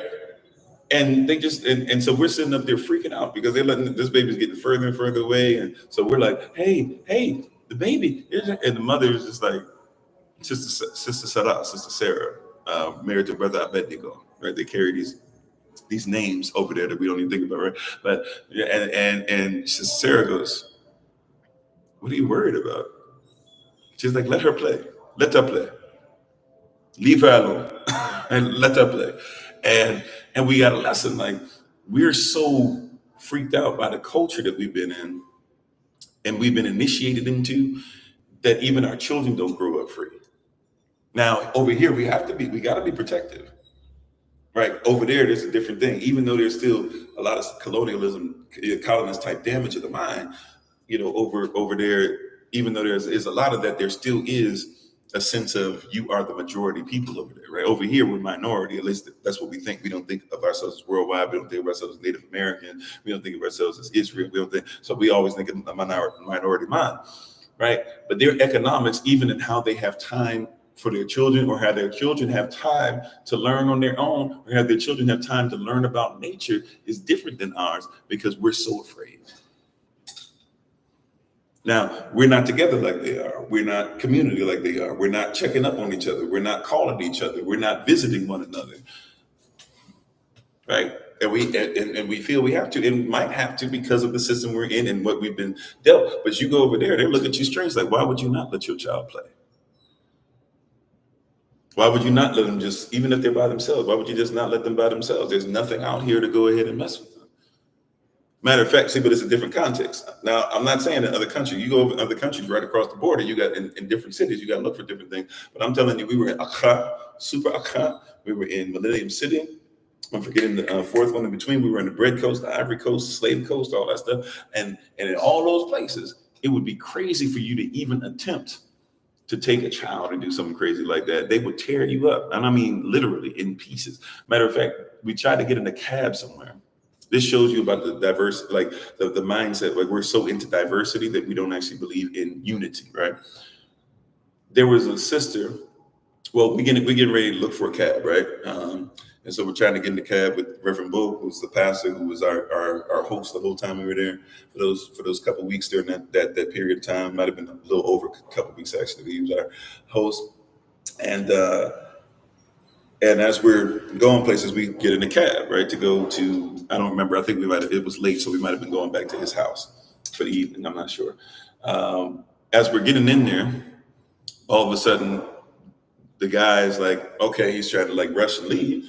We're like, okay, whatever. A lot of people trying to rush and leave, get the next stuff so they can get the next bit of money. He knows that, we're from the United States of America, so they assume we're rich, and in comparison to them, which is something that, believe it or not, I also want to put this out there, diaspora, you are, especially if you're in certain places in the world, you are rich compared to a lot of people, right? Go somewhere else if you get a chance, and go somewhere where it's safe. But if you get a chance to go somewhere and actually walk around your people, right, you really would want to sow. Like, we're going to go. I don't even really necessarily want to. I don't like shopping, but I'm going to go again out here to support people, because you see that a lot of your brothers and sisters are not really doing that well, right?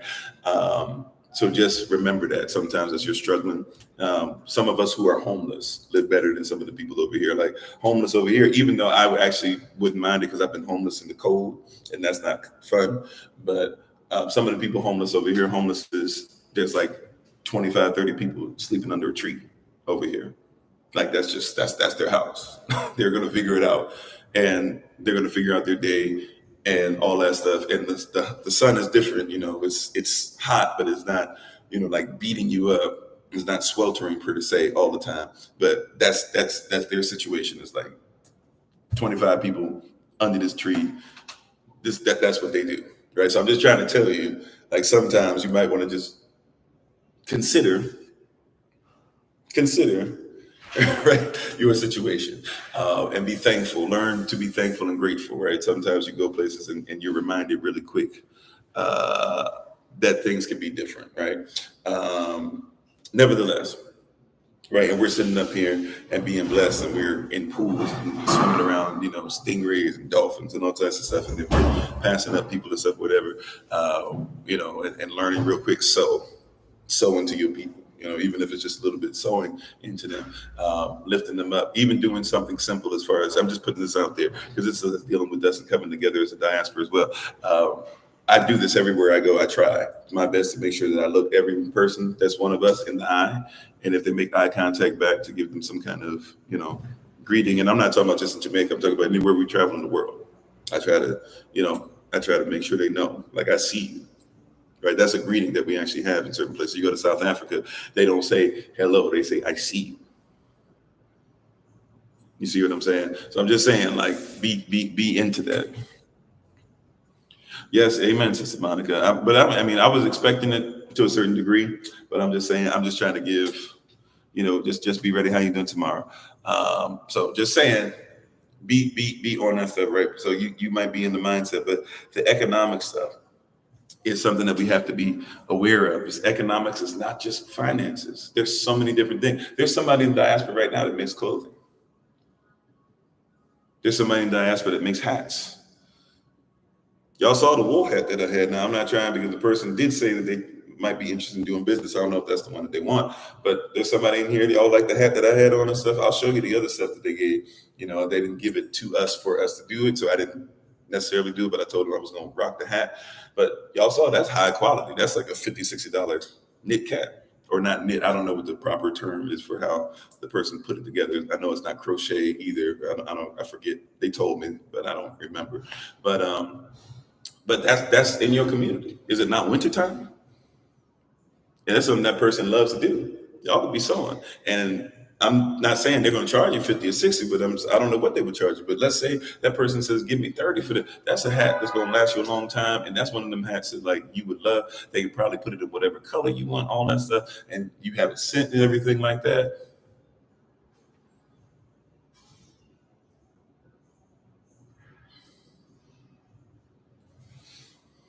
Even coming back over here, like you start realizing even like language is economics. Like you get reminded of certain things. Obviously, I'm not everywhere I need to be, but being around here, you remember that people speak down on you because you don't speak proper English. But over here, proper English doesn't always get you what you want. The only reason you look at that as an economic valuable thing is because of people who are pressing this narrative. But if I come over here, right, and somebody's talking to me, they say, Rasta. I look at them, I go on my chest, I put my head down, right, dap them up and say, yeah, man, right? Right now, we've already had a conversation that gets me more in that area than it does anywhere else. And I ain't even say nothing but yeah, man, right? If somebody's doing something or whatever, and they sitting up there, instead of saying, I don't want that, or respectfully, I just don't have the money for it right now, and I'm trying to get this done, and blah, blah, which I've run into that situation because people are trying to get money, and I get it, right?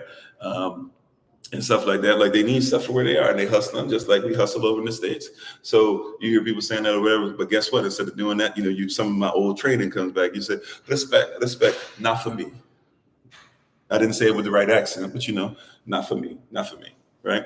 Not for me gets you more over there. Respect, than me saying respect, not for me, is the same as you saying respectfully. It is not something that I would be able to utilize or something that I value in the manner that would give you monetary, that I would give you monetary gain at this moment in time. You know what I'm saying? I don't have to go through all that. I'm just simply saying something that's culturally relevant and valuable for that place. Oh, you still sleep? Yeah. Okay. You're going to this. Oh, okay. All right, I guess I'm trying to keep an eye on them. Or I guess I'll try to get up. If the door's open, then yeah. Okay. Where are you going? You going? I guess down there. Oh, okay. All right.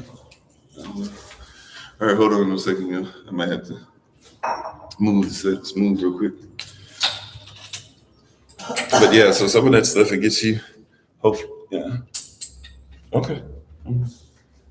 What? I'm sorry, y'all. Something that was something in the chair. So, but you had to look at that stuff, like something that small, right? Something that small gets you, something different. It gets you more respect, or somebody hearing you in that manner. It gets you more respect. It gets you looked at in a different regard, right? In a different manner. And we usually will set everything up to be, we'll usually try to set things up to where we can be looked at economically, or even not even looking at language as economics, but there's certain things that are there, right? We've learned to code switch, but we code switch thinking that the better thing to switch up to is somebody else's culture and not our own. Right? Like we switch things up just to, you know what I'm saying? That we switch things up to try our best to fit into what somebody else has. You said they called him king and brother when he went over there and he felt so welcome. Yeah. They'll even say welcome home, especially if you're from there. all these different things that are going on, but we don't look at that. We don't think about it in that manner. But give me a second. I need to. I'm hoping that the signal is going to stay the same. If not, I'm not sure what we're going to do. I need to go check on the prints real quick. So let's put a salah in that, and then we'll come back and start talking about education. So y'all give me a second. You're gonna have to look at the chair or the ceiling for a second, but I'll be right back in front of you. Let me set up real quick. Had to set up again, change again. Give me a second. Hopefully we'll get a better signal this time.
All right, almost ready.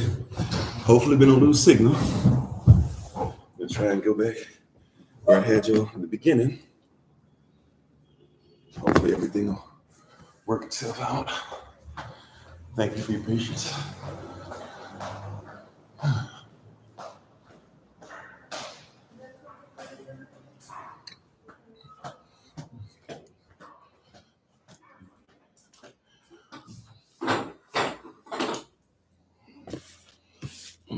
All right.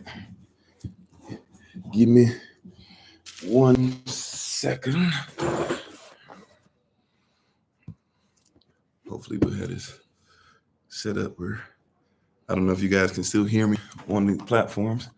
Everybody jumped off on one of them. That's all right.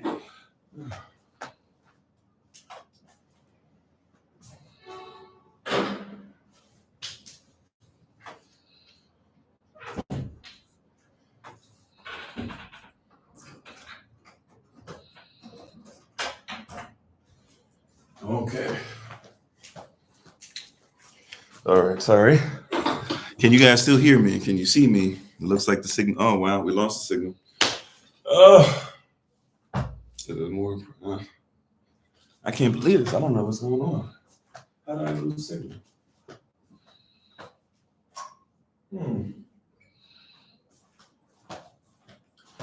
Okay. I don't understand what's going on. I got a new signal.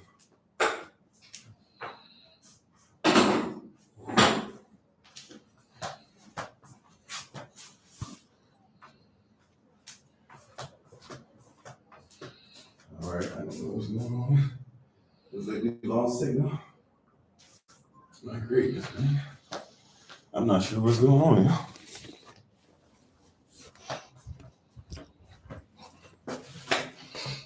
Can anybody hear me? Somebody said loud and clear. It's buffering. Yeah. Can you guys hear me? It's a weak signal. I'm like right next to the door. I might have to open the door. It's crazy. The signal was working fine the other day from out on the balcony. Now I can't get the balcony to work or the room to work. Can you guys hear me at all? Anybody hear me at all? Nope. Not on TikTok. Okay.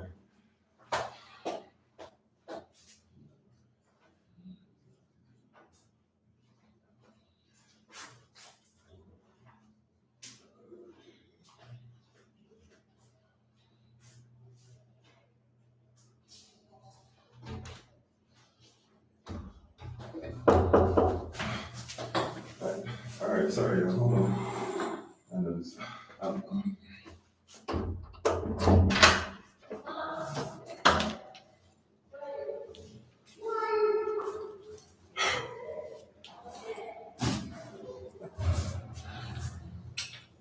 Okay, I'm not sure if this is gonna work or not. Can you guys hear me at all? Yes, no, maybe so.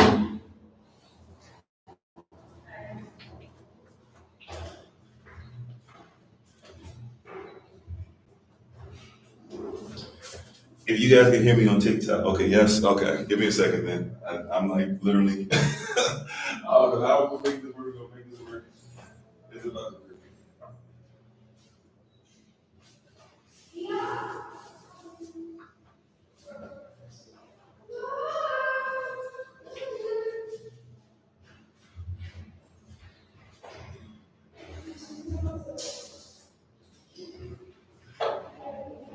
Okay. Okay.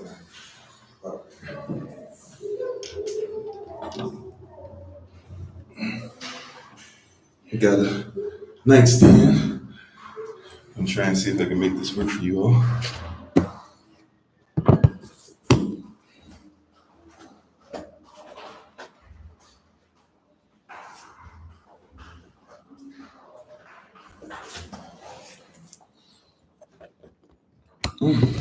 My greatness. Praise you, Abba, for all that you do. Thank you so much, SOC family, for your patience again and again and again. Seems like pretty much it's starting to get to a point where it feels like almost every day we have to do this. Hold on, y'all. Wait, stop. Starting to get irritated, but I thank you guys for hanging in there. I'm not even sure if I'm be able to have it where y'all are gonna stand up right, but you should be able to see me enough, I guess. All right.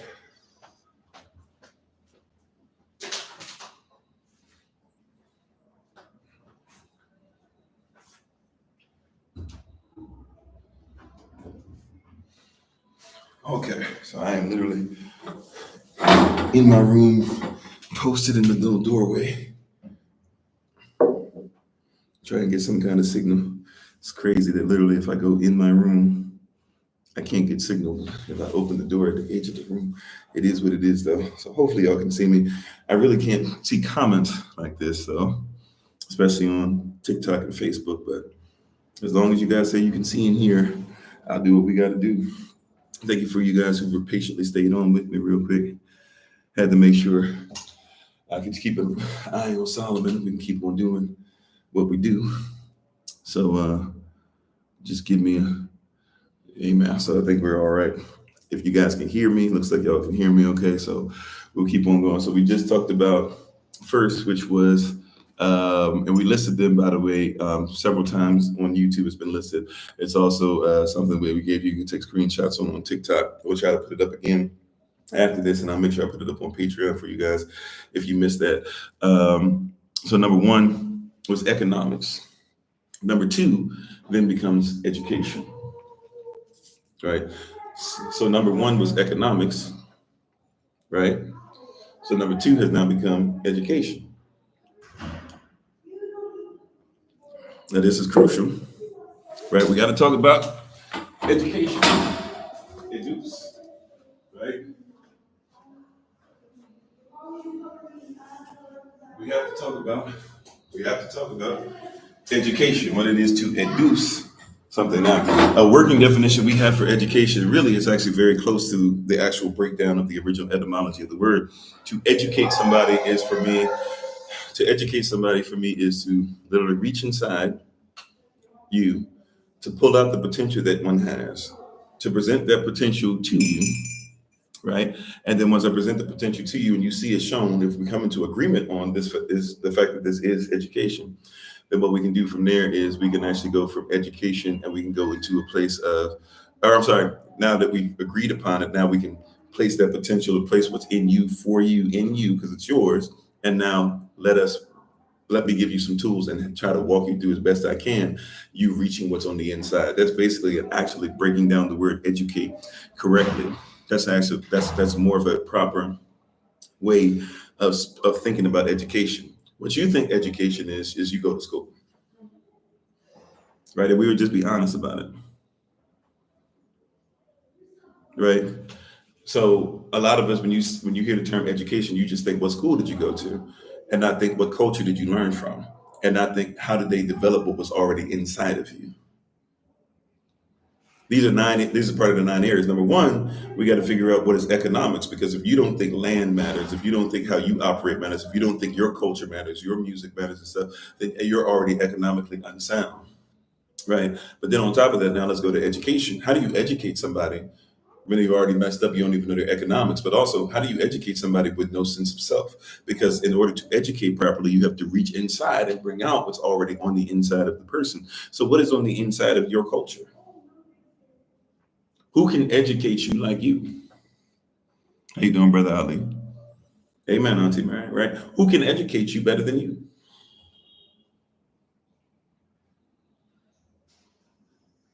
Who can tell you why you say and all the time better than you when you realize what at is in your culture? Who can tell you what O positive does for you, which is just a longer strain of getting to a place where we're talking about E1 or E1, B1A, and all that other stuff. Like, there's certain things that you carry, not just only spiritually, but also DNA wise, that nobody else carries. Right? Who's going to who brings these things up? Who's going to operate in man? Who's going to tell you this is why you are doing it? This is what's going on with you. This is why, like, cornrows mean something different, or when your hair is done like that. Matter of fact, you just get designs in your hair just because, not realizing that in your culture, every design in everybody's hair was to be able to talk about where they come from. So here you are, you just get you say, oh, your hair looks nice. So yeah, I just did it like that. Somebody else used to do it like that because it meant something. Somebody else had vegetation in their hair because they wanted to plant seeds when they got to the next destination. And also it would help to make sure that minerals and nutrients and stuff were getting into the dirt or the earth, or what you would call your scalp. Right? There was multiple purpose in it, right? But nobody's educated us on that. So you just get what's called black hair. And what is black hair? Because there were people with straight hair that what you call black. But you see somebody with straight hair, you go, oh, they must be mixed. No, not necessarily so. How you doing, Gerald? Bernardine, thanks for being part of the community. Not necessarily so. Somebody could have straight hair and still be just as African or native or Israel or what, you know, or Moorish or et cetera, right? Matter of fact, a lot of you keep talking about Moor as a nation, not realizing that Moor was actually a term that was used for a bunch of people from a bunch of different nations that were willing to work together in peace and harmony, and were willing to go ahead and upkeep and uphold certain things culturally relevant, and allow them to remain prevalent in their society, and always respect those differences that people may or may not have. You're thinking now more is like a new version of somebody's religion or something, and you want more than the Moor actually looked for. You see, we education for us is whose school did you go to? Matter of fact, if we be honest with you, those of you know, we have to be careful. A lot of us have never once again stepped foot on some of these campuses, looked at people that are on these campuses, studied the names behind some of these campus names and stuff. Even if you send your child to a HBCU, I won't say 100, you can't say 100% of them, but a whole lot of them, most of them are schools that were put in place by people who are not Black, or persons that are not Black. Most. I know you don't want to hear that, but most, even if it's named, even the ones that are named after people who are what you consider to be Black, those people, right, are not the ones who actually fronted up, put the money up. And see, here's something that we don't want to have a conversation in this piece when we talk about this term, white supremacy. People in white supremacy don't put up, right, if they are under. Now, once again, I didn't say all white people. I said the people who are in the position who are using white supremacy to control everyone. They're not putting up money for a college if it's not going to support white supremacy. This is the unheard and unspoken part of dialogue that we should be honest about. Right? If you come to me and you say, Pastor Kofi, can SOC invest in, or can you tell your members to get blah, blah, blah? Or if I say, hey, you coming out with the book, like we got, Minister Jenny, who has her book out. Please go and support. Matter of fact, I'm buying a few copies myself, and we might even give some away as a reward. Right? You might have to do the shipping and handling piece for us, but we might give some away as a reward for you. But please go buy the book. You can get the book for $7. She got a bunch of books that's going to be coming out, but let's support this one. Composing Hallelujah. If those are on Facebook, I tried to share it with you guys. I know a few other people have shared it as well. We have books with SOC. We got books with Minister Tamah.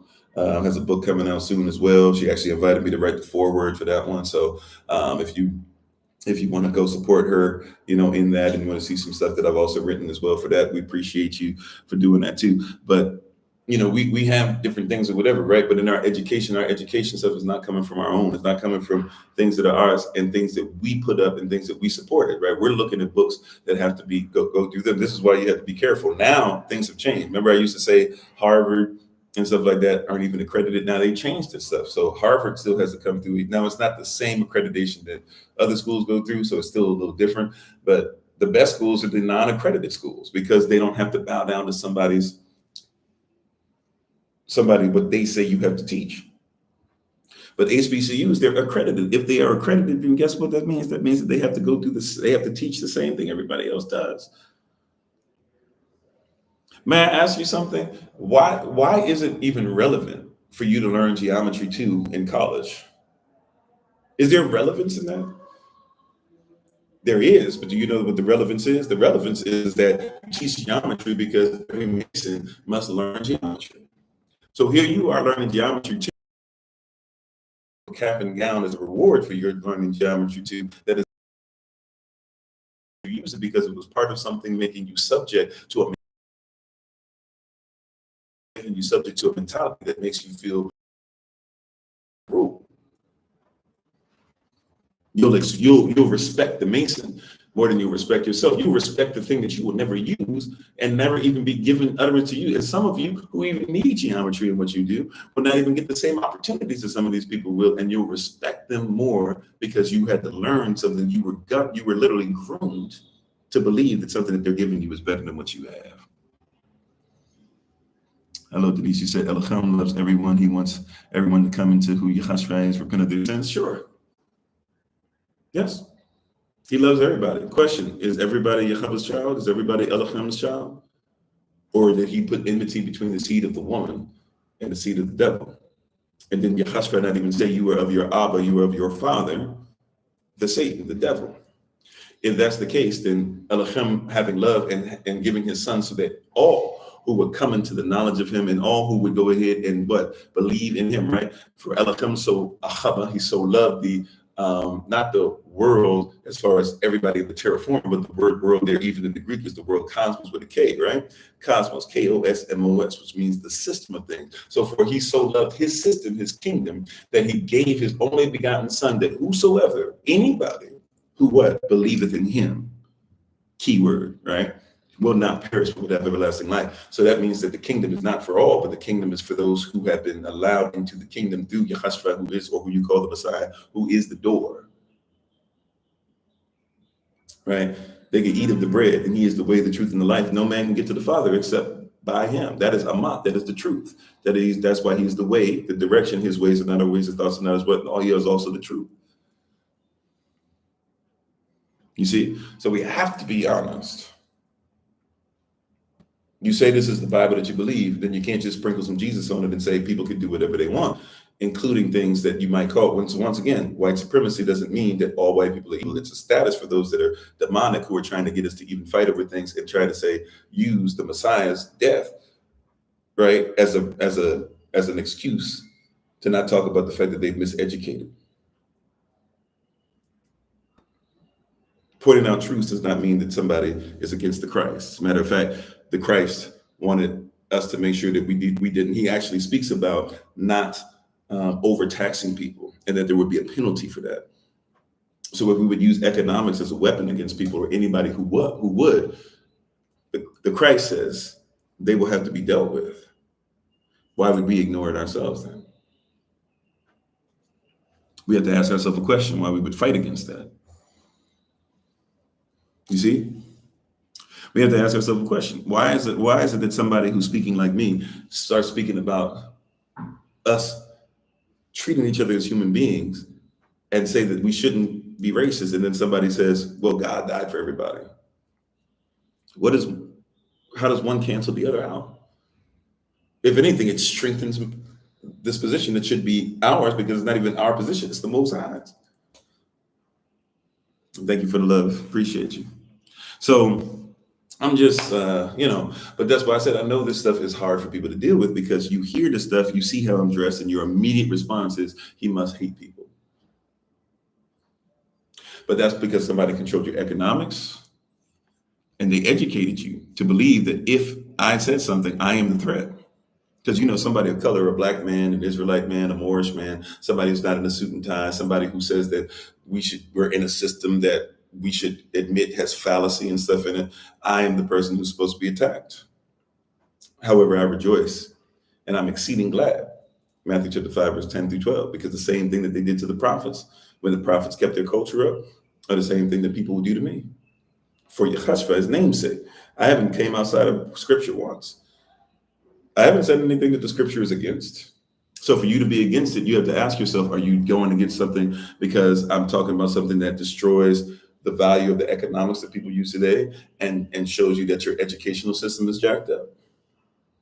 Because next on the list after economics and education, guess what's there? See, this is why, and as much as people might not think of me as this, and I don't think of me as this, but it is what it is, I'm using entertainment. I'm on social media.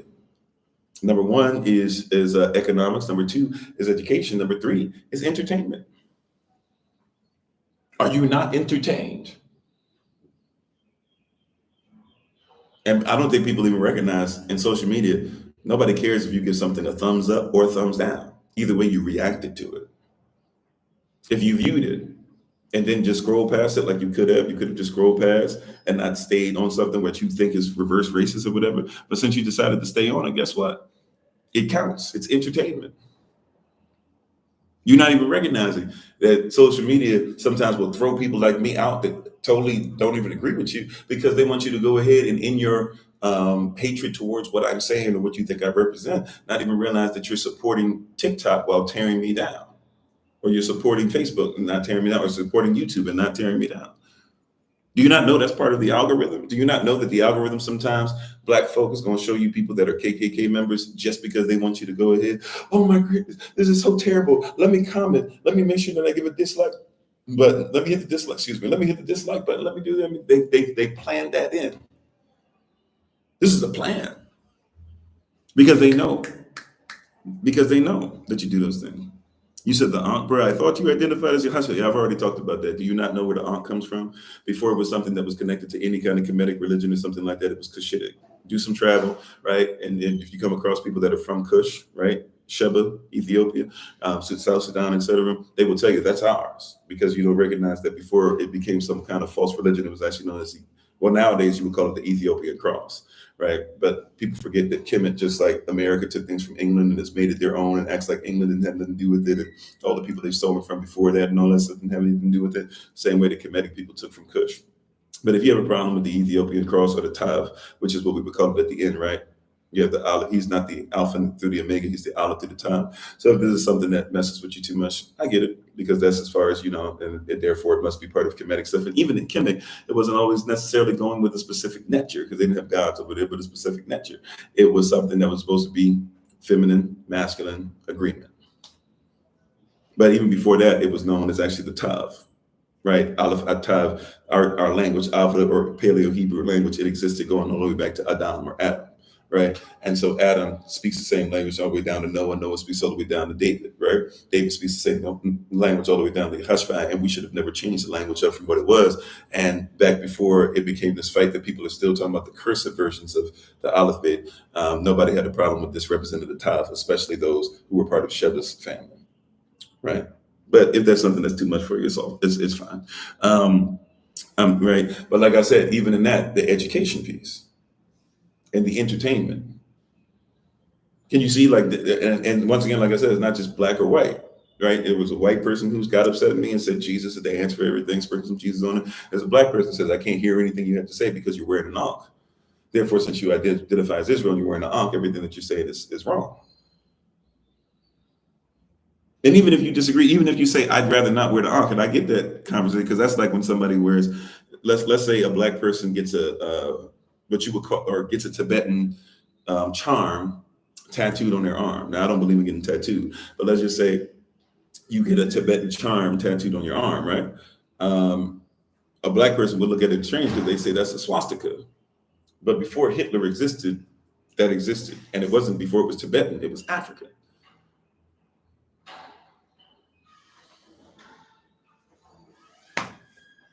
You see what I'm saying? So even before it existed, it was already out. You see what I'm saying? But in your mind, you would go, that's something that represents, the Judeo-Christian, anti-Judeo-Christian mindset, anti-modern Jewish people.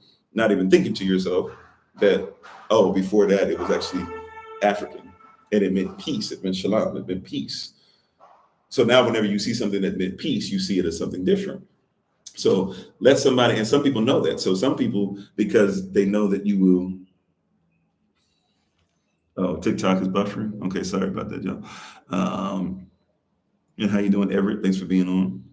Nothing new under the sun. Yeah, so we're not even aware of those things, right? So they're doing the same thing, right? The devil, the Satan, Hasatan, the accuser of the brethren, he gets us to accuse one another again in that same spirit because we are in a position where we don't even know where we come from.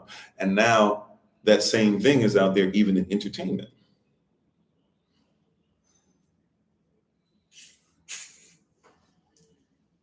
Oh, should get the menorah on there. I'm working on trying to get something that's an authentic, well, not just menorah at some point. I had the menorah, in the house, but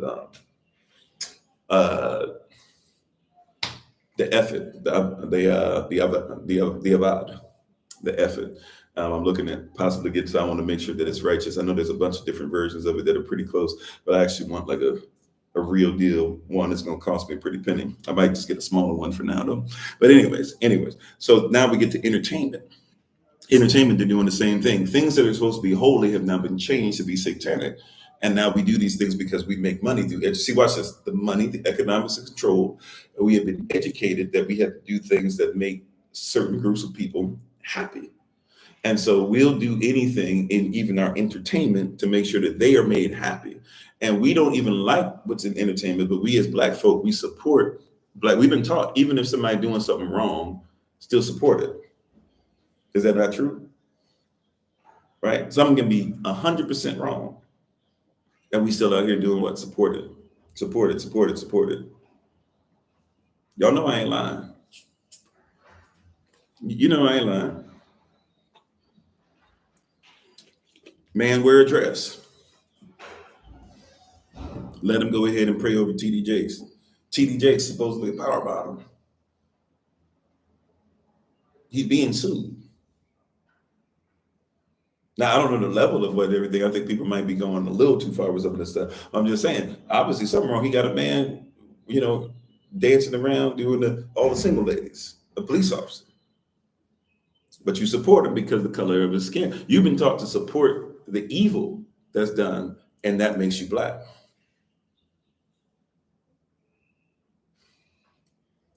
Right?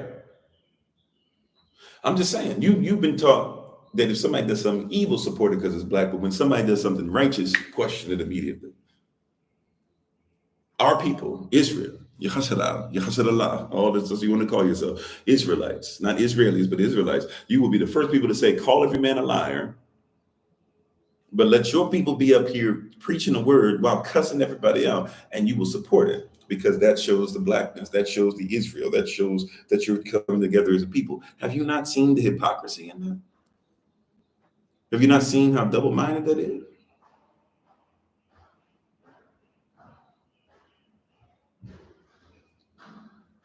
We know that's wrong. Kevin Hart out here cheating and making women look bad and saying all types of stuff about you and stopping people from even speaking on stuff. But as long as he's Black, support him. Why wouldn't you support him? You won't buy from people who are giving you healthy food or even go to their farms that look like you. But, everybody in line for that hog head cheese and pig knuckles and pig feet and craziness. Rump roast.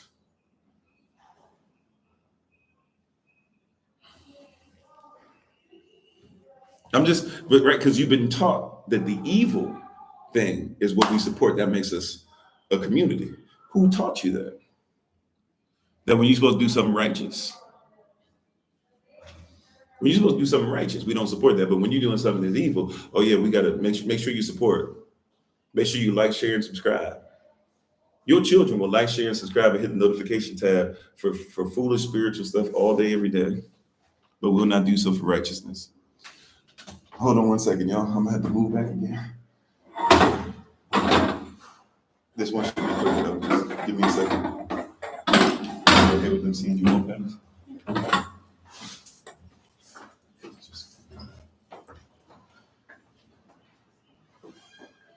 Are you going back now? No. All right, hold on one second, y'all.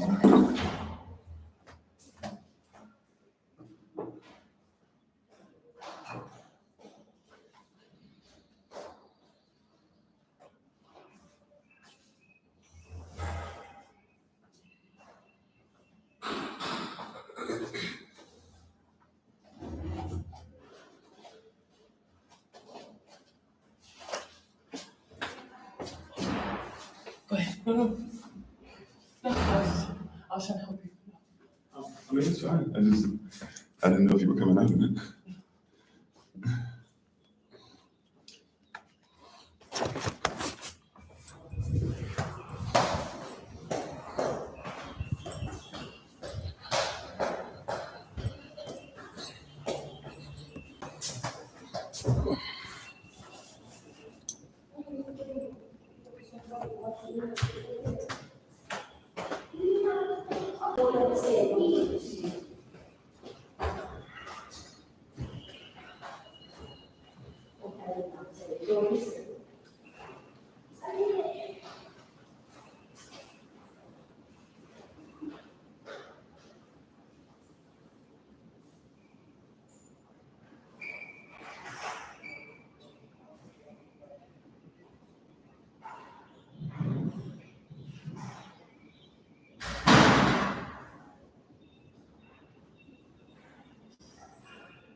All right, family. I think this is the last time that I'm gonna have to move. I had to make sure that I could watch Shalom. The Honorable Maya was taking care of some stuff. Thank you all for your patience again. So, what are we talking about? Entertainment. Ta-da. All right. So, we're speaking on the entertainment, right? I think we got everything back in order. All right, can everybody see me, hear me all right? I mean, I know the light is behind me, so maybe on certain devices my face is going away a little bit, but can you at least hear me? All right. And thank you guys for been hanging in there. I know we keep losing people every time I have to do this. So, all right, okay. I think this is going to be the last place that we're going to preside in. We only got a little bit of time before it's time to take our leave anyways. All right, let's nail the rest of these down. So we talked about first economics. We talked about education. After that, we have to talk about now entertainment. Entertainment has been designed to where everything that really is anti-us is the first thing we're longing for, right? We don't even think about the fact that sports are not even African. They're not Israelites. They are not really. I mean, we played sports and stuff. And thank you for love. Appreciate it. How you doing, Sister Deborah? We played sports and everything in different places, but we didn't do gladiatorial sports. Sports were a way of us being able to come together and honor each other and, work out, have some kind of camaraderie.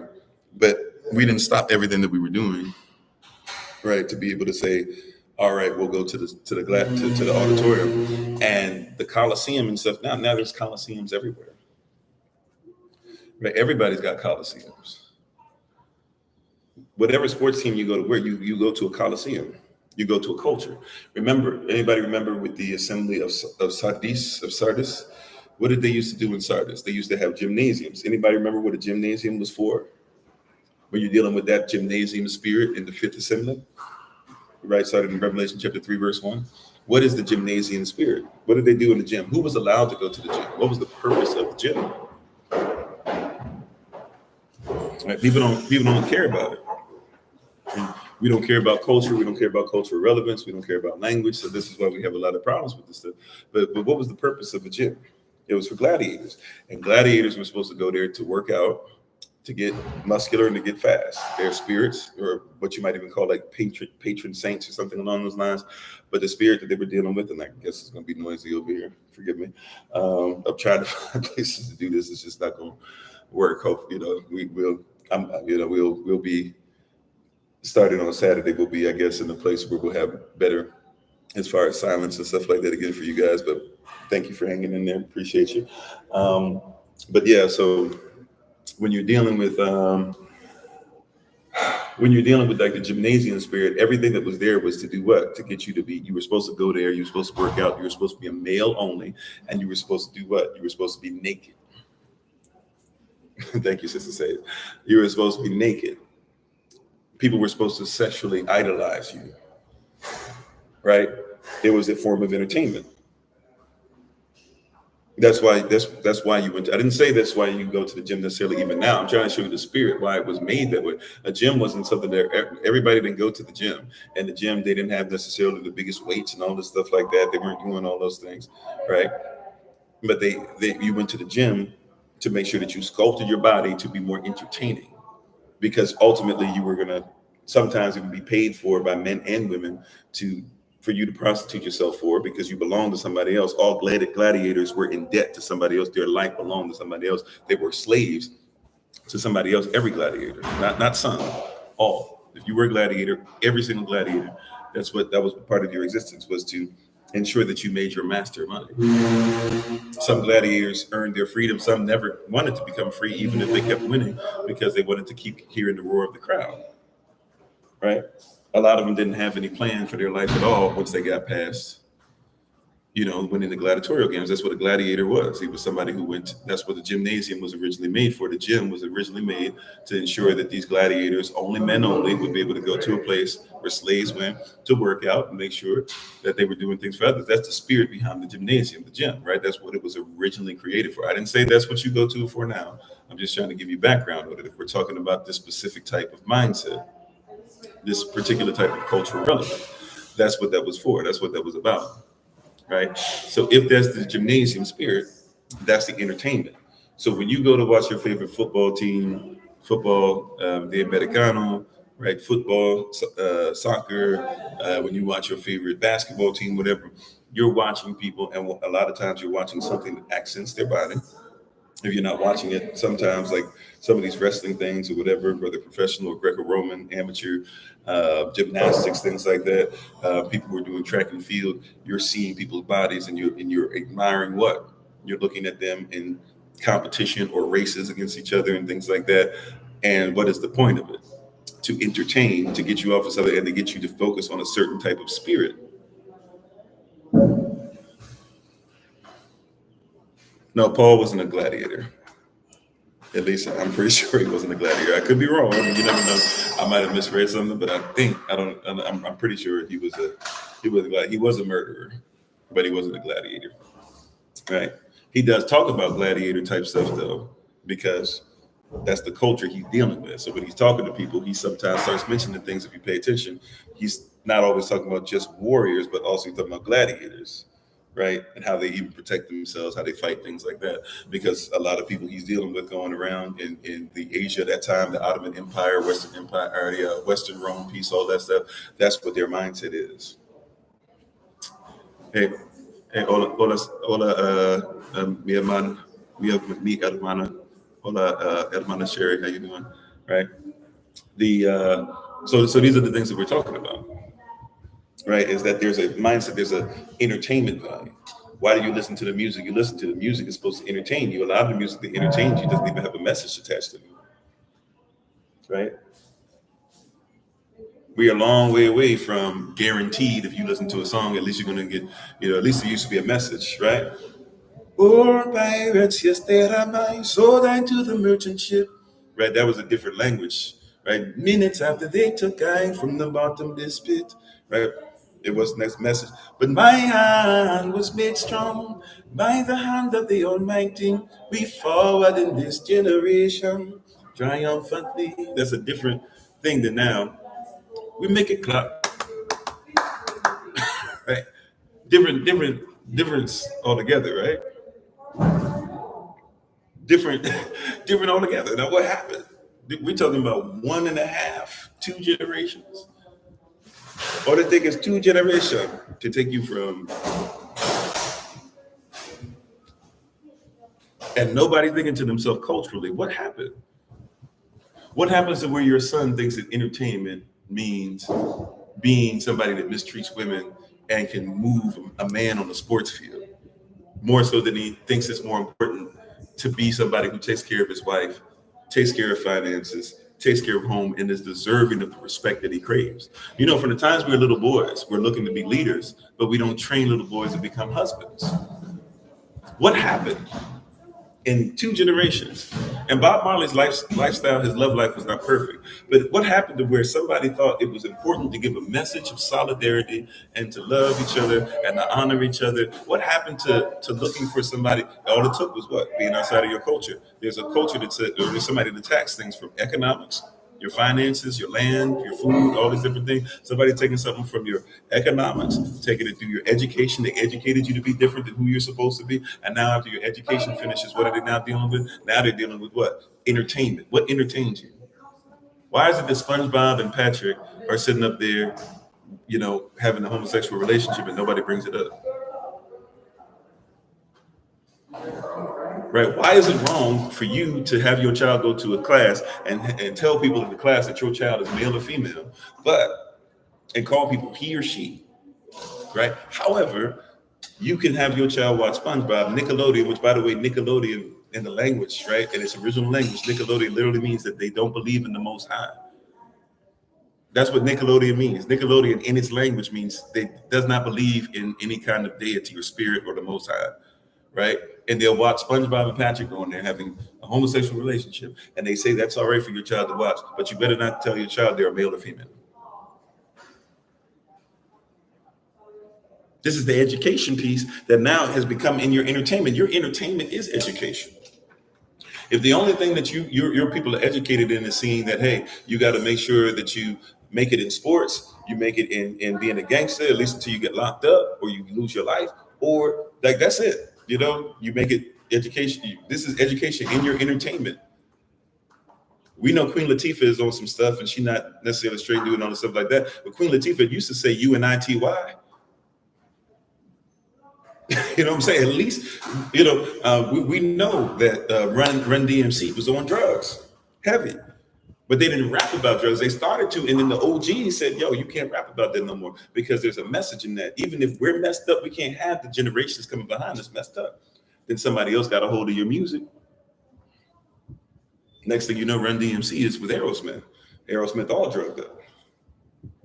There's no difference. We're all together. We won't protect culture. We won't protect ourselves. Anyways, we got to keep it moving because I've been moving around so much. Thank y'all for your patience today. Right? We got to keep it moving. And thank y'all for the love. Appreciate it.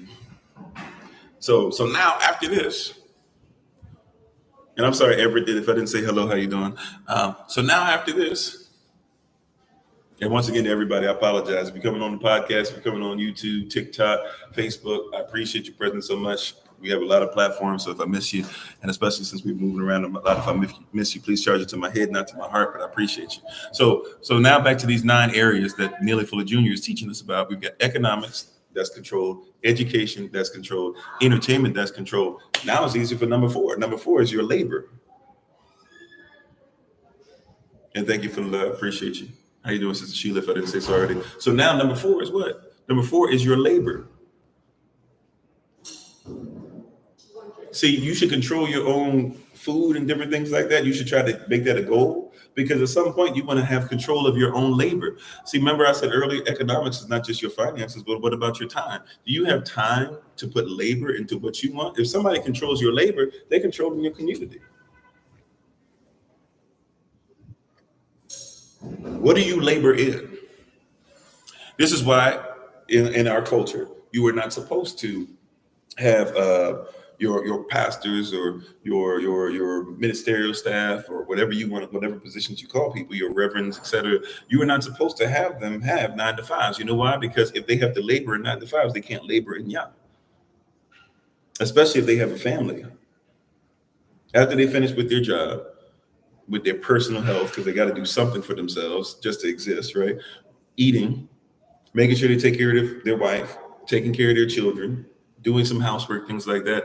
You think that they're developing sermons for real, for real? No offense to anybody, but how much, I mean, seriously, do you really think that your pastor, when they have to have 18 hours to make sure that they do things for their family, you think because they gave, I'm not saying, matter of fact, I find it astounding because I used to do that. I used to work 2.5 jobs. I don't know how I came up with sermons. I know they weren't my best though. The Holy Spirit, yes, she came, she blessed us. We got the message, praise Yah. But that's not what it was supposed to be. Because if I'm working 2.5 jobs, if I'm literally, no lie, at the least, even I didn't have a day off. My day off was Sunday, and that meant I could go to service and then work in the evenings and work late. So I didn't have to come into work until like maybe 4 or 5. So if I had a late service, I could do like basically 3 services in a day and then go straight back into work.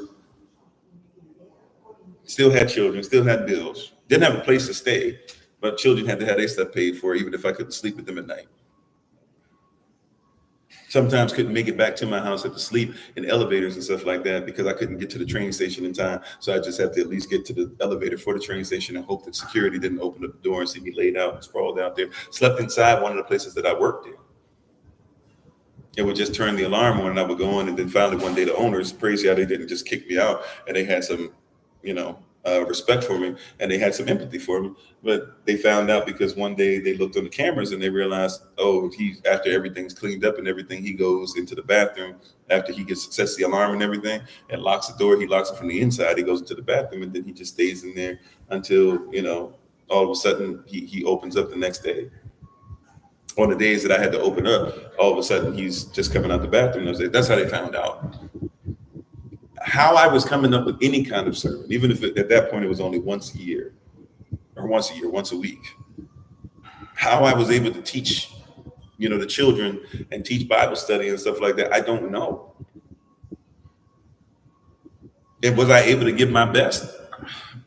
I don't know. You see what I'm saying? I don't know. I mean, I gave my best, but that's somebody controlled my labor. You see what I'm saying?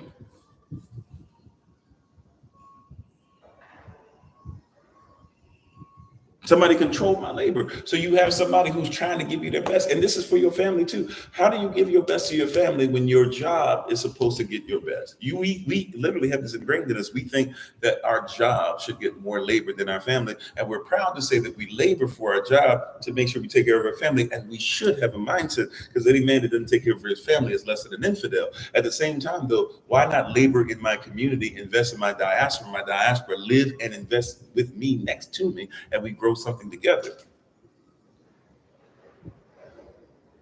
Why is it that people will talk about, I worked 50 years, 60 years for the same company, they give me a watch, and I'm able to get my 501 or my 401k, right? 401k, whatever it is. I'm about to say 501c3. 401k is it, whichever one it is, and then you get your 401k, and your 401k, you can't even take your money out, especially not early.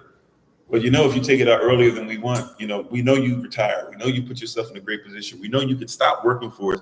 But if you stop working for us, we're going to take 60% of what you are supposed to have saved for you.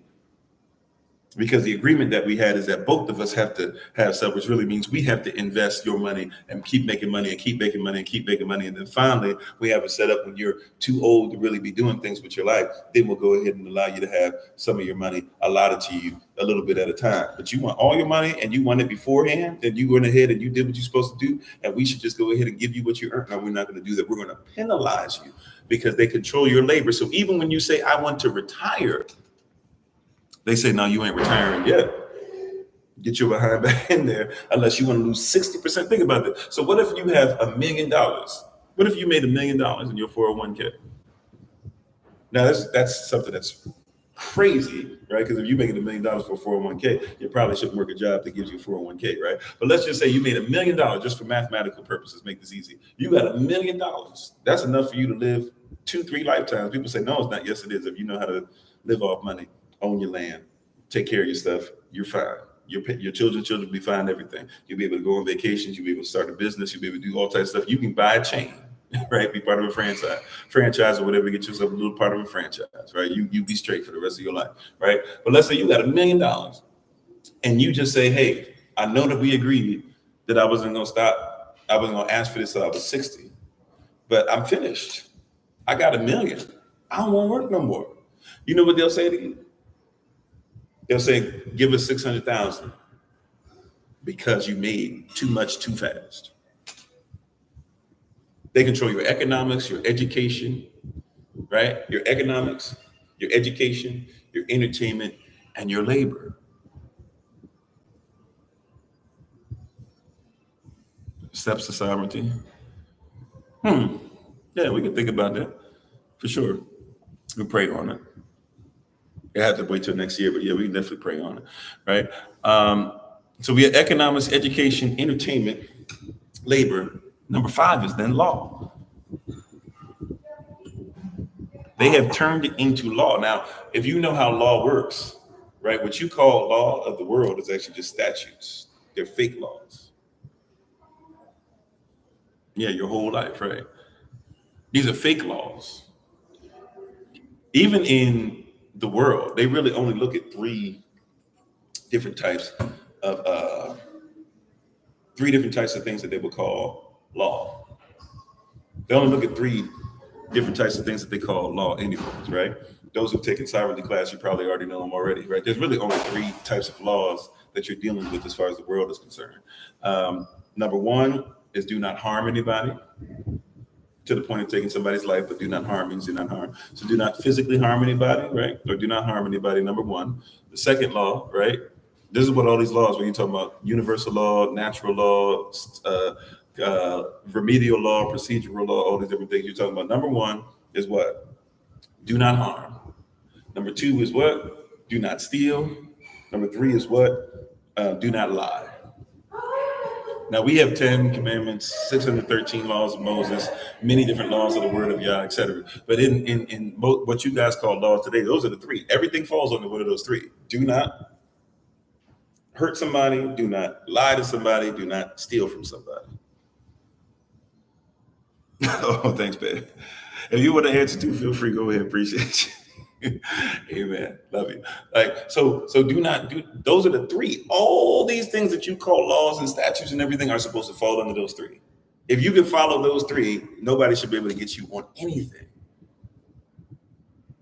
But what does the system do? The system harms you.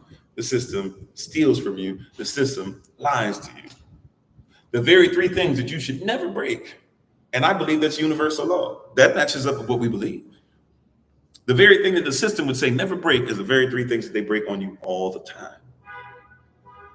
You got to recognize that you got to know that they're controlling things concerning law. You believe that you are being lawful by following them, and they do not follow law. They can say one thing and do another. They can say one thing and then change what is fine, the definition, and now make it a new definition. They broke it down, they reverse engineered it, and then therefore they redefined it, redefinition. It was fine, it was intact. Then they defined it, they broke it down, and then they redefined it, they reverse engineered it. This is how Roman stuff works. Romantic values work. Remember, the Romans were not great in the water at all. They were very terrible when it came to the water. Matter of fact, they used to believe that it made you a punk to fight on the water. Then all of a sudden they fought the Carthaginians who were getting the brakes beat off them in the water. And that was a huge part of what was going on. Then all of a sudden the Carthaginian ship, they got their hand on it. And when they got their hand on it, they were able to take it, reverse engineer it, right, break it down, and then put it back together, reverse engineering it, putting labels and stuff on it. This goes here and there. And now they redefined it. Now they start putting their own stuff on it. And all they're doing is using is what you created and using it against you. And you have no clue that you're the ones that made it. They're coming up with fake laws all the time and telling you you're not obedient to law. And here you are telling people, especially in your new religiosity and your new world religion stuff and your new churchy this. And by the way, you don't even know the word church comes from cirque. Cirque means circus. So here you are dealing with the circus and dealing with the preacher who's the person in the in the middle ring with the top hat, who's telling you, look at the trapeze artists, the praise and worship, and look at the lions, look at these great brothers who are going to do this, and look at this person, and look at the mime team, and look at all this, and not even realizing, not even saying to yourself, what is all this? Do I need any of this? Does this help my family? Is this helping my diaspora? Is this getting me from where I want to be to where I'm supposed to be going? Is any of this registering with us? Right? But you've been taught, be disobedient to law. People will come on here, it's by grace alone. Nowhere in the Bible does it say by grace alone you were saved. Or I'm sorry, by grace alone you shall get into heaven. Oh, recently you saw Pastor Vansos get on a trapeze, in the middle of the service. And we look at the pretty color. I'm not saying, by the way, you can't have a mime team. I'm not saying you can't have a praise and worship team. I'm not saying you shouldn't have a choir. I'm saying, what is the purpose of it? Is it for the circus? Is it for people to say, look at the pretty line, or look at the trapeze artist, look at the praise and worship? Like, is that all it is? Because if that's the point, but your diaspora, your community's not changing, then what's the point of it? It put that. Okay. Sorry that it wasn't Pastor Vansos. I was thinking Pastor Vansos, but I'll leave Pastor Vansos alone. Amen.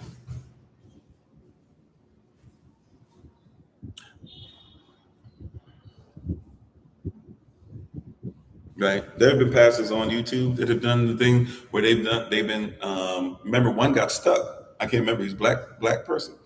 He got stuck. Remember, he was like trying to give a message and coming down over the congregation and stuff, and then he ended up getting stuck. He couldn't come down. I think he had to give the rest of the sermon from up stuck in the air, something like that.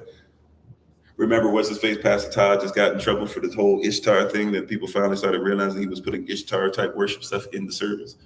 And now people wanted to see, wait a minute, he got this person who's supposed to be trans and this and that. And by the way, if that's what you are, if that's your culture, you do what you're supposed to do. Be you, do you. Here's the issue though. If you're going to do that, just tell people the truth. Stop saying that the word of Yah says. Salah.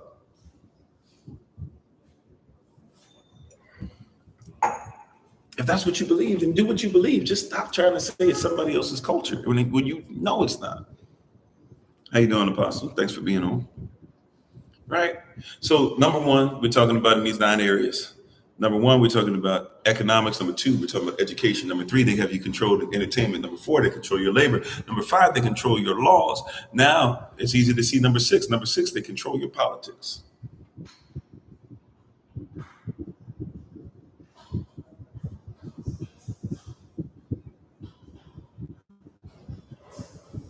Number 6, he controls your politics. This is the beast. Your politics are controlled. And we don't just have to focus on, are you on the right or are you on the left? We don't have to just focus on whichever political party you want to go ahead and put up. They're all part of the same program. If you're in the United States corporation, you basically Republican or Democrat, even if you say that you're Green Party, Libertarian Party, Communist Party, whatever party you want to say, Black Panther Party, right? Whichever one, you still are going to vote right or left. That's the way the system is designed. But your politics are not just even to that. What about the politics that happen in your places of what you call worship?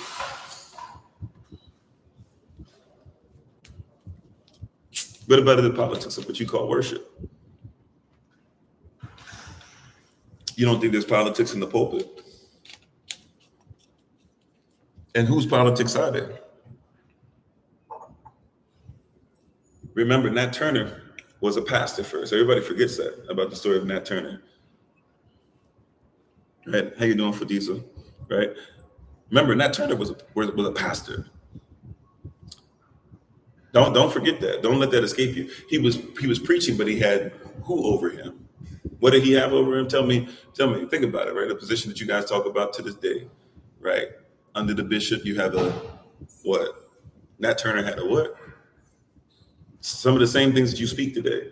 He had a what?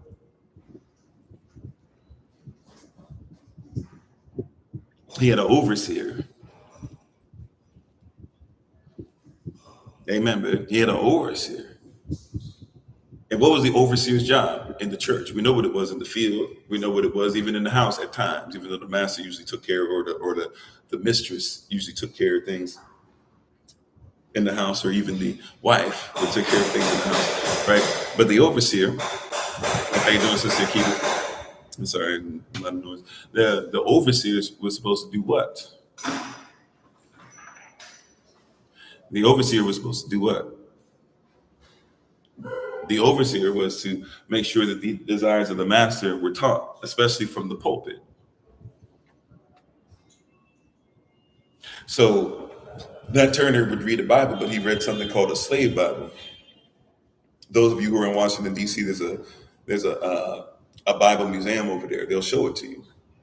I don't know if they'll show you an original. By the way, those of you, if you get a chance to go to where Thomas Jefferson lived, Monticello. I've been there. My family's been there before. And when you go to Monticello, you'll see very clearly that they talk about the slave Bible as well. And he would rip even pages out of that. But the slave Bible was supposed to be a Bible that was missing anything that had to do with treating slaves or treating indentured servants or treating Black people with respect or getting rid of slavery or escaping slavery. So that means, so a lot of the Bible is just taken out to treat people with respect or lower class people with respect. Any of that stuff is removed. And that's what Nat Turner read. And when Nat Turner when he found that real Bible, though, and it wasn't even a real Bible, it was only 66 books, because the real Bible has a lot of the other books that you call apocryphal. Nat Turner comes into contact with an actual Bible. He runs into a real Bible. When he runs into a real Bible, what does he do? All of a sudden, rebellion. What they call rebellion. Now, I don't know, fighting for the rights of humanity, I don't know if you would call that rebellion, but they would call that slave rebellion, right? So he rebelled against what?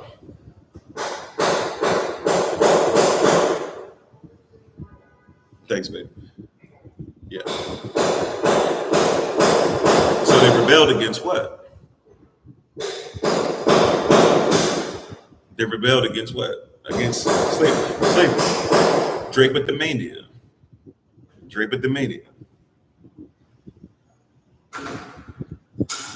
They came against it. They were considered to be crazy for wanting to come free, right? The overseer would listen to Nat Turner preach, and then he would come behind Nat Turner and he would say, you can do, okay, that's what you said is right. This is what was wrong. Y'all know y'all, you know what, the N word, y'all supposed to be this and that or whatever. And Nat Turner would then be like, okay, I'll be better next time. And everybody in the congregation would say, thanks for fixing it for us, boss. And everybody went about their way. But when Nat Turner came across a real Bible and he said, well, wait a minute, there's a Moses in there. Now, am I saying we need to rise up and do exactly what Nat Turner and them did? No. However, what I'm saying is, should you believe that it's righteous for you to be free? The answer is yes. But once again, this is part of the things that control our belief system, our thought process. So number one, they've got you in economics. Number two, they've got you in education. Number three, they have you in entertainment. Number four, they have you in labor. Number five, they have you in law. Number six, they have you in politics, which leads to number seven. Now they have you in religion. When Nat Turner realized who he was, his religion changed. Don't forget, religion is not a curse word. Religion literally means a legion of people that repetitively do the same thing, or a group of people who are bound by something that repetitively do the same thing. They're rebound by it, or they're religion. So either you are bound, your religion binds you, or your religion makes you a legion.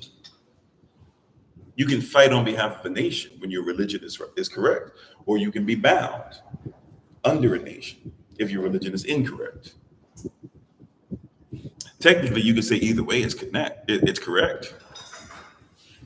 right? Technically, you could say either way is correct because somebody put that religion, that system in place on purpose.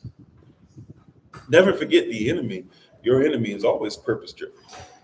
We lack purpose. We don't look at writing stuff down. We don't care about the mission, right? But your enemy is always thinking mission wise.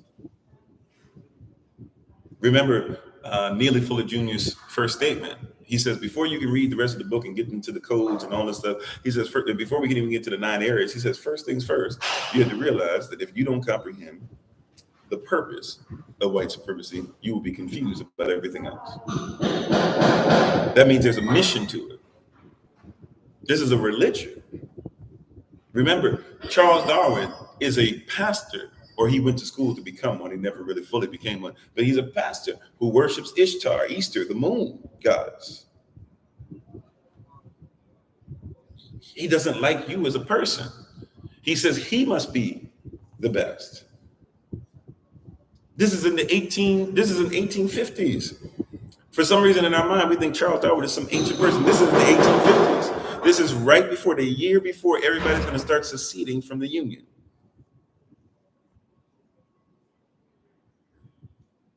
This is during the time of the white man's burden, where it was a burden. Even if they didn't want to do it, it was a burden that the white man was given a directive from God, from their God, that said that they had to make sure that the world was colonized and that it could be therefore civilized. Because you can't colonize, or you can't have these people be civilized and they're not colonized. This is the same time. This is what's going to help to develop into, even if it's really already kind of going, manifest destiny. Rudyard Kipling, who wrote the Jungle Book. When you read the whole book, you only reading, a couple chapters from one, or a few paragraphs from one chapter when you're looking at the story of Mowgli, basically. That's what most people have seen in the Jungle Book movies that you've seen. But if you read the whole book, it's basically a book on white supremacy. Even Mowgli's character is basically the white man, and the animal is supposed to be people of color. Indians, black folk. Indian folk don't like to think of themselves as African, but that's who you are.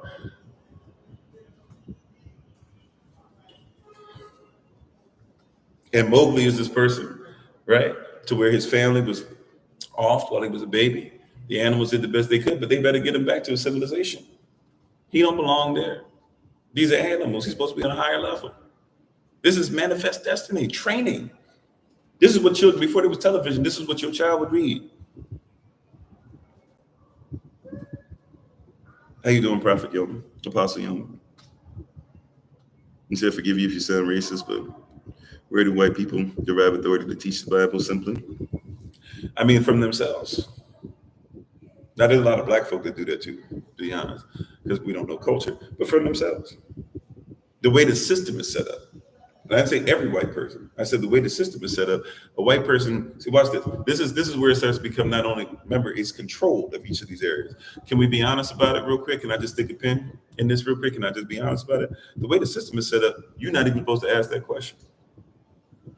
Because if they told you that they are the chosen people, Christians now are the chosen people, you ain't supposed to say nothing but amen. I'm not saying you should. I'm just telling you that's the level, right? You asking that question is Draper Dominion. You asking that question, it bucks the system.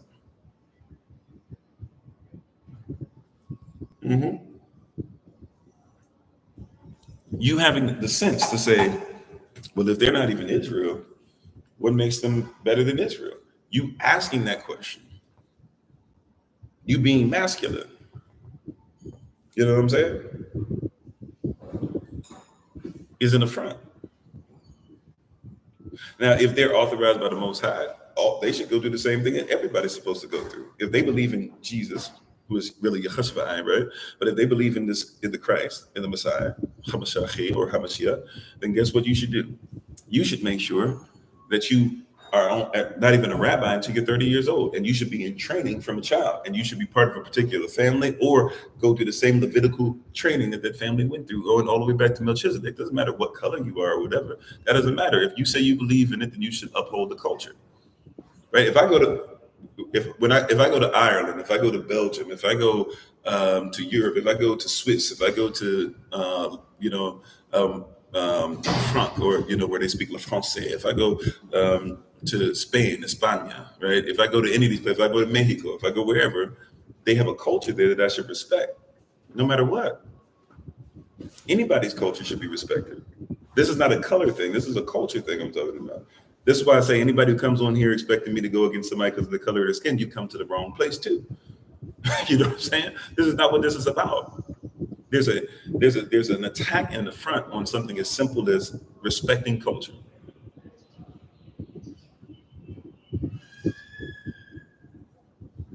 Period.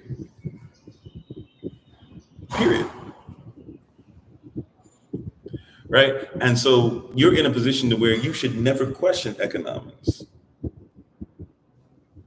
What you do for the kingdom will be blessed. Exactly. Like telling the truth and building a nation, and he who makes disciples and wise, and all those things. Exactly. All of that is included. Right? If it's not done for the kingdom, or if it's against what the kingdom of heaven says it stands for, then it's not done for the kingdom.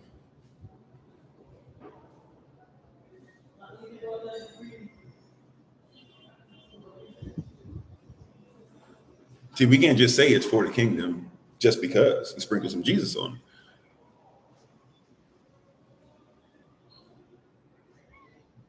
it. If I sprinkle salt on manure and try to feed it to you, it's just salty manure. You still shouldn't put it in your mouth.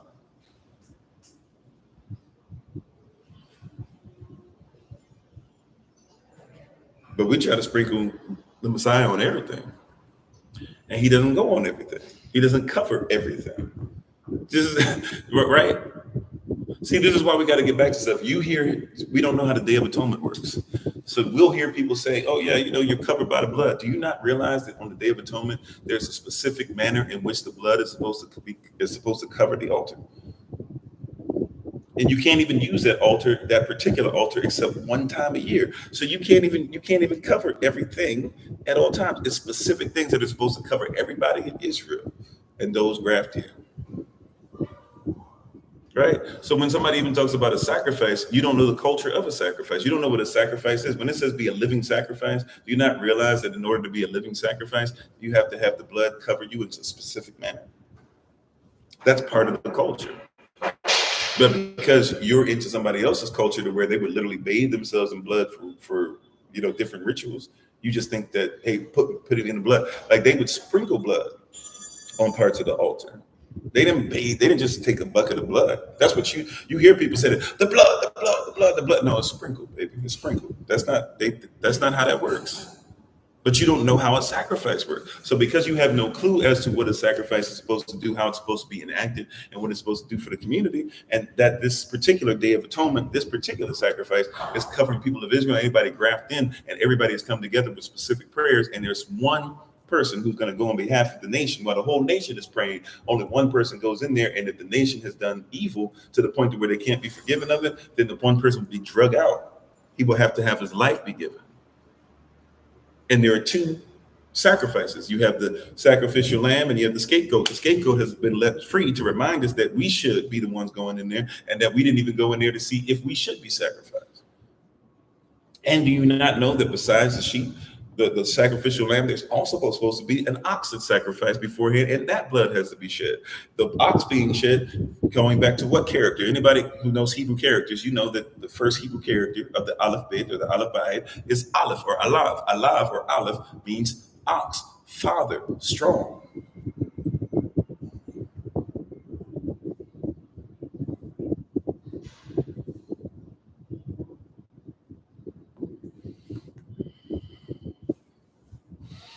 Yeah. If they start asking you questions about stuff in the live session, I just got some notice. Somebody's either lying about us, or once again, somebody's seen how I'm dressed and sees where I am or whatever. They said that I'm smoking stuff. Has anybody seen me smoking anything? They said I'm smoking or doing some type of drugs, and so it might be limited. Remember, I told you they did that before. The last time they said I was speaking on things, but we were speaking on, we hadn't even spoken on anything yet. In 2 days in a row, they were saying on 2 days in a row, they were saying on 2 different channels, they restricted us because we were speaking on things that would be bad for children to hear. So we're restricted. So I apologize for those on TikTok. If you see anything popping up, I just ask that you be honest. Seems like somebody's like lying on us or whatever, or TikTok is once again just coming at us and stuff or whatever. We praise y'all know that we're being obedient. Thank you, babe. I was about to say it's 11:11. Love you very much. Right. So, anyways, where were we at? Oh yeah, sacrifice. We don't even know what a sacrifice is. How do you know what a sacrifice is?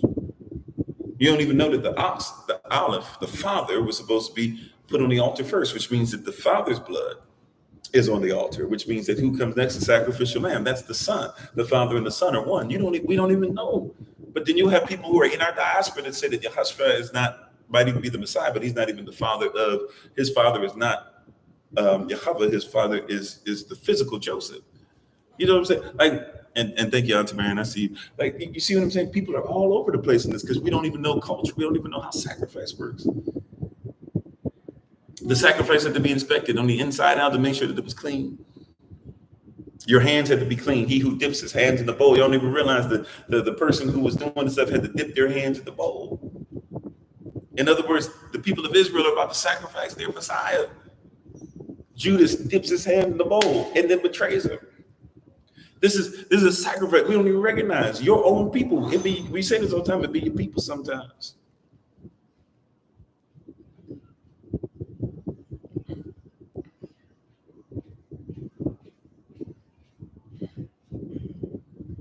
You see what I'm saying? We say this stuff, we don't know where it comes from. Be your own people sometimes. He who dips his hands in the bowl. The person who's supposed to be my brother about to sacrifice me. I mean, are you ready for stuff like this? And you still got to take control. Because at least if it was your brother, but you had control of the situation, hey, at least you would know how to be able to deal with stuff like that. You can't even deal with it because your brother goes to somebody who got control over you. So he goes to the Sanhedrin. These are supposed to be the religious leaders. And the religious leaders, they don't have control. Because what do? They go to the people that are over them. They go to the Roman governors. And the Roman governor, even if he doesn't want to do anything with it, he don't have control because he got to report to Caesar.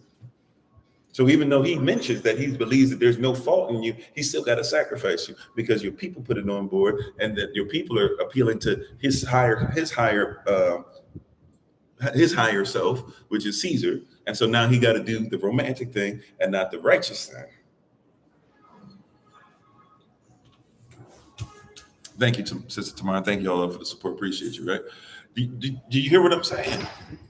Right. And once again, if you're on TikTok, just ask if you tell the truth. If they ask you something, they be doing stuff like that. Hey, how's the live going? Is this live offensive? Is this live too harsh? Is this live something that you think should be on? Would you like to see more of this? When they ask you stuff like that, just be truthful. If you don't want to see more of it, that's fine. But if you think we're doing righteous, if you think even if you disagree, I'm not saying disagree. If you believe, right, that they might even, I think one time they tried to hit us with something. Then they hit us with something recently where they said, oh yeah, when we did the watch party on the original channel, and they were like, the stuff on here that's being said is and it wasn't even that. We were watching a movie that was based on truth. You saw the person literally showing you what they were doing, and it was a true thing. And they said the reason they shut that down, they said it was because, and somebody probably reported it as such, but they said, what did they say last time? It was misinformation. Right? Now, you can put whatever belief system you want on TikTok, I thought. But that means that they're saying it's misinformation. It means there's corporations that make money. And so they like, he can't be up here. They told TikTok basically, he can't be up here saying this stuff. Okay.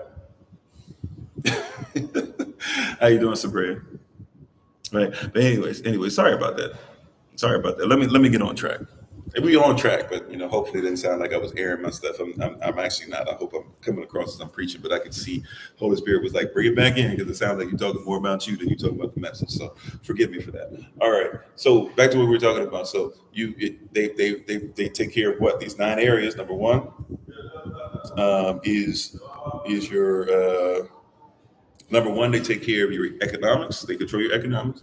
Number 2, they control your education. Number 3, they control your entertainment. Number 4, they control your labor. Number 5, they control your Number 5, they control your laws. Number 6, they control your politics. Number 7, they control your religion. And now after this is interesting, right? Number 8, what do they control?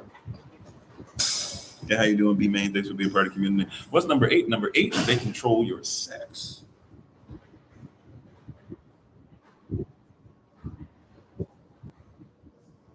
I mean, I don't even know how much I need to put on that.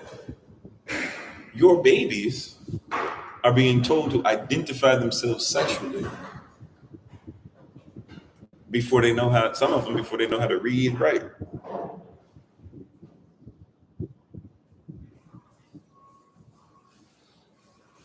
Now, this is one of the things that's important because once again, we're talking about culturally, right? So in our culture, we believe that sex is marriage, marriage is sex. Matter of fact, as much as you guys think that that's crazy, anything that's ever been, really any culture out there believes the same thing because all cultures believe, no matter how you go about your marriage, marriage ceremony, even shotgun marriage, shotgun wedding, whatever, all the cultures out there believe you must consummate your marriage. Well, your food is part of your economics, right? Your ecosystem. So yeah, they control your food, right? So they, and by the way, remember these nine are not in order of significance or order on a timeline or order of even the plan. These are just nine things, right? In alphabetical order. But number eight, they deal with your sex. Sex is marriage, marriage is sex. In any culture, if you're going to be married to somebody, you have to consummate it. That's the way that works. This is why also, since you're registered with your state, and state means country as well. So since you're registered with your country or you're registered with your state, then guess what that means? That also means that when you register your child, when your child is born, if the father walks away or the mother walks away, somebody can be put on what's called child support. Why are they put on child support? They're put on child support because it's registered to the state or the country, but also the judges, they make money off of that, right? Because they're going to get their the judges make their pension, a lot of their, not all of it, but a lot of the judges' pension comes from child support. So even if somebody shouldn't even be on child support, they're going to put somebody on child support. Why? Because the judge is making money. You think that all the money from child support goes to the mother. No, no. There's a portion that goes to the judge. It gets put in a pot. It gets put in what we might call, in our culture, we would call it a storehouse. Bring ye all the tithes into the storehouse. They get you to register your child, to fight against one another, to break up your relationships. See, just think about this, right? Sex is marriage, marriage is sex. Just think about this.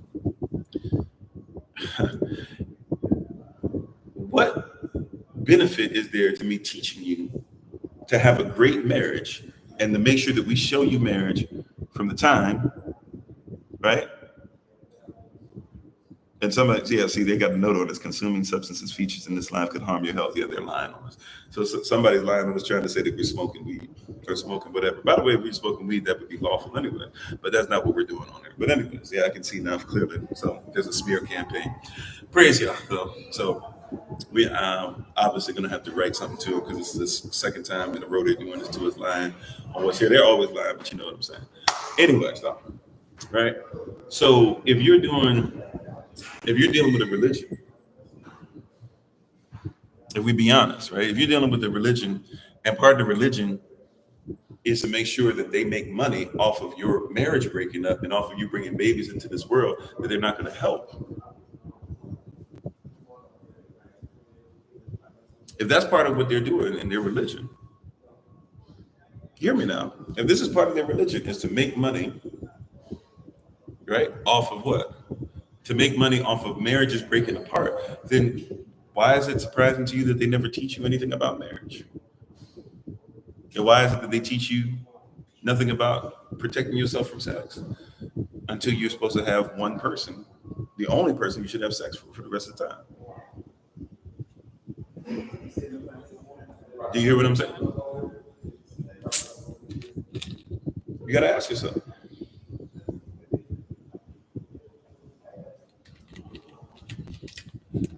Right? If this is part of, once again, number 7 on the list is religion. And once they have the religion that what? Of controlling your economics, of being in control, right? Everything that you are has to go through them, right? Your economics must go through them.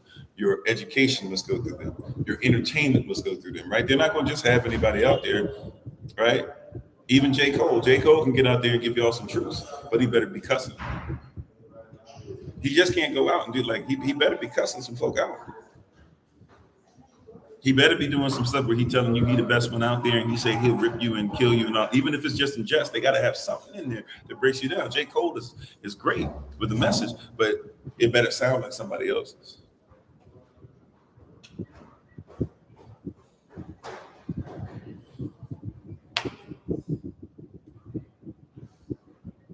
Yeah, it might not be down there anymore, but it's still restricted. They still have a restriction on mine. I don't know if you can see it, but it's fine. Right. I just happened to notice it when I thought it was a comment and I saw it down. I was like, oh, it's a restriction. They're telling me why it's restricted. Right. But yeah, so you hear what I'm saying? Like they're not going to allow this stuff to happen, right? Entertainment, your labor, right? The laws that you're governed by, your religion that you're governed by. And yes, even your sex.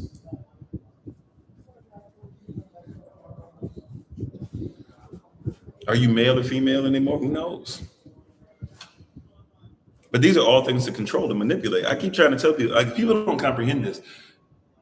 You have to be something in order to get rights. This is why they made such a big deal to do the LGBTQ plus push, is because they're trying to find another way to say, okay, we'll make you into something else. But all these things you keep calling yourself, all these titles you keep giving, all these new things you come into, and you keep saying, government, please take over this government. Like, even if you want, look, this is not even an anti LGBTQ plus statement. This is an actual stuff. This is how law works. You ready for this? Because some of you are going to get upset when you hear this, but hear the context. No matter what you are, if you give it to the government and say government be over it, it means the government now says you have to register with us to be who you are, which means you have become a fake version, a corporative version of yourself.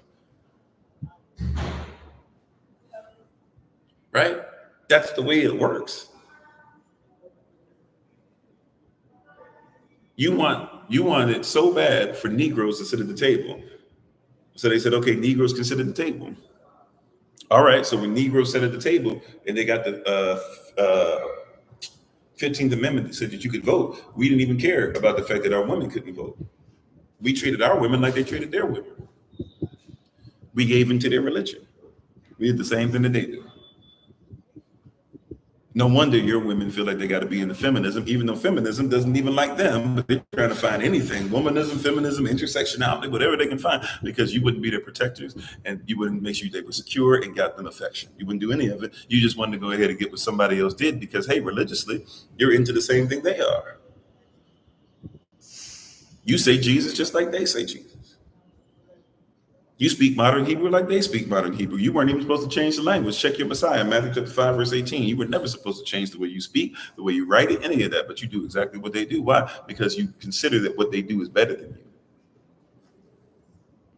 You don't even care to look into your culture. See somebody talking about this. How dare you do? Look, man, this is an Ethiopian cross. Before this was even in Kush. This already had reference, and it was about the Tav. Aleph at Tav, your culture. This is in your culture. Flip to the side or flip diagonal like this. This means what you call the cross, finished, complete, mature, perfected, the end, everything, right? That's what it means. But right, and if you put it together with somebody else now coming into it, with some Cushitic people and later people of Kemet started worshiping beings and trying to take this and put it in their culture, then yes, it started to mean something different. But this is something called the Ethiopian cross. Go and talk to somebody who's Cush and see what they have to say. Eritrea, Ethiopia, Sudan, etc. They'll say that's ours. They don't even say that's an Ankh. Kemetic people will say that's an Ankh. Some of us who know an Ankh will say that's an Ankh. If you talk to one of them, they will say that's ours. They don't even call it the Ankh. They say that's ours. They said it's from our culture. That's our cross. That's our Tav. They don't even play with it. Right, but somebody came on here earlier who supposedly is supposed to be Israel, and their first response was, "You're supposed to be Israel, and you're wearing that." Yeah. Do you not know in Israel? Have you not seen? So you haven't studied. Have you not known? Do you not know that in Israel, when they unearth Israelite bodies that are buried, that they unearth Israelites that are buried with this around their neck? But then you'll try to say, "Oh yeah, those were the pagan, those were the heathen." No, they weren't. Those are the people that knew about the Tav, the cross, the Ethiopian cross. And the same way they got confused about that, are the people who are confused about sex. In your culture, sex is marriage, marriage is sex.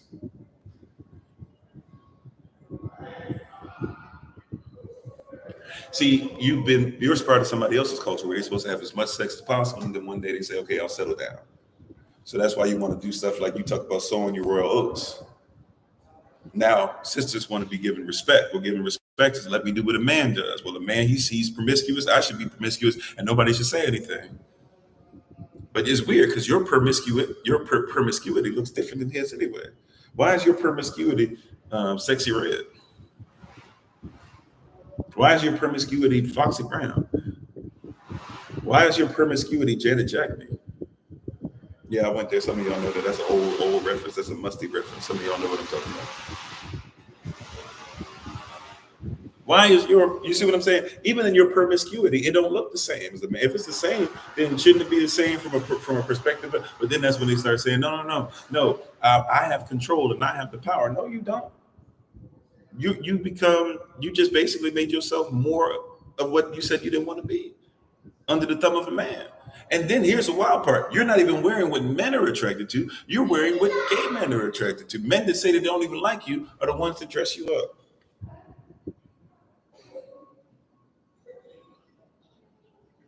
And you will work your life, right? They control you to this level. You're going to work your whole life. Hear what I'm saying? Hear this. Hear me when I say this, right? You're going to work your whole life, some of you, so that one day you can say you got a Coach purse, so that you can say you got a Gucci bag. Brothers want these now too. You just say that they're man purses, but you want them now too, right? But you work your life to get that Gucci, that Versace. Forgive me, I don't know all the Italian and French, names that go with this stuff, whatever. But you work hard to be able to get that same thing, right?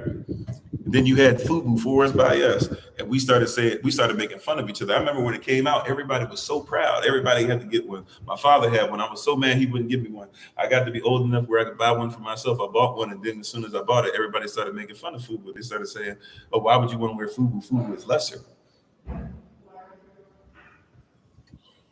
What happened? A lot of people don't know that the reason it got to be lesser is because at first it belonged to a black business. LL Cool J actually, if you go research this, there's actually a freestyle that LL Cool J does for, was it the Gap or was it for, I feel like it was the Gap, I don't know, but for one of those, something like that, a store, one of those stores that are kind of like that, he starts doing a freestyle, and then he literally puts in the middle of the freestyle for the commercial, he puts "for us, by us" on the low. It was the Gap, thank you, okay. And he puts like "for us, by us" on the low, right? And what he's literally saying is FUBU, "for us, by us" on the low. He's literally saying on the low, I'm using somebody else's commercial to put out that there's this black dude that's making clothes out of his garage. I want y'all to know that this man got it going on, and I'm gonna put a little shout out for you. So all these people started looking for us, by us on the low, started supporting one of our own, and then he blew up. He sells it, and somebody else, white, buys it. And when the white person buys it, then they start saying FUBU is nothing. And so they literally bought something that was for us, by us on the low. They made it more prevalent, and now you don't even want to buy your own stuff. You see what I'm saying? And it shouldn't be like that. Once again, this is not about color and all that stuff. This is about you seeing culture. All of us had to be taught that, like, think about it. Women had to be taught that they didn't have rights. We as black people, we were allowed to vote. 15th Amendment, we didn't fight for our women to vote. Think about the mentality that one has to have. You see what I'm saying? Yeah, now it's in Walmart. We never respected it.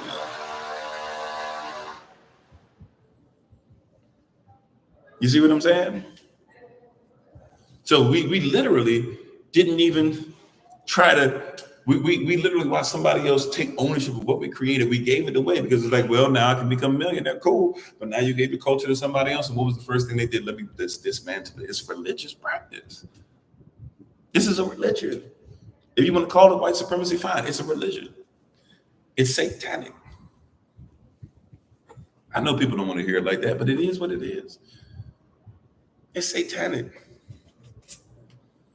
To say that because somebody else's color is there, we should dismantle anything that has to do with it. But and I'm gonna put the last one on here, number 9, right? It's dealing with war or counter war. Even war is religiously fought against you. This is battle. This is war, including when they come into. People are talking so much about. And look, no shade. People are talking about Israel versus Hamas. That's something that's been going since the 1940s, 1960s, and will continue to go on as long as those people who are not even the real people from that place originally, initially, even at the beginning of the century, at the turn of the century, that wasn't even them, right? Go look up on YouTube. Look up early 1900s Israel and see who the people look like. They don't look like people that are there on either side. That being said, that will continue, and the United Nations makes money off of that. Britain makes money off of that. America makes money off of that. Israel makes money off of that. Hamas makes money off of that. They need that. That being said, though, nobody's talking about what's happening in Niger right now. Nobody's talking about in Nigeria. You remember it was hashtag this and that for Nigeria just last year. Who been saying anything about Nigeria this year? There are people right outside here in Jamaica living underneath the tree. Who's sending something here? This is war. Congo never stopped. Yeah, Congo never stopped. Why do they keep talking like the Congo stopped?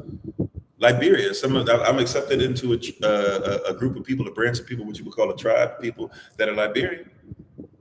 And especially since my spiritual father at the time, he passed away, Pastor Justin, he passed away. I would never go back there without making sure I know the right person, because Liberia got a lot of issues over there. They didn't stop. And Liberia is a place where that's one of the places where Monroe, that's why there's a Monroeville, that's the capital, but Monroe and other place, Liberia was a place made up to send us back to do an experiment to see if those who were enslaved could go back and actually be around other people who were other tribes. And all it did was lead to fighting, because you were messing them up and messing us up simultaneously. Then just threw us in a box and said, hey, that's the way we'll handle it. Just throw them somewhere away. And then we'll blame them and we'll say, see, they can't exist anywhere else. This is war. And then we don't have anything for counter war. Even your tools to fight against white supremacy are coming from white supremacists. Your mindset about white supremacy is about white supremacists. That's why you use the term white, when there's no such thing as an actual white person on the planet, because everybody's melanated. If you're not melanated, you cannot survive. You cannot live.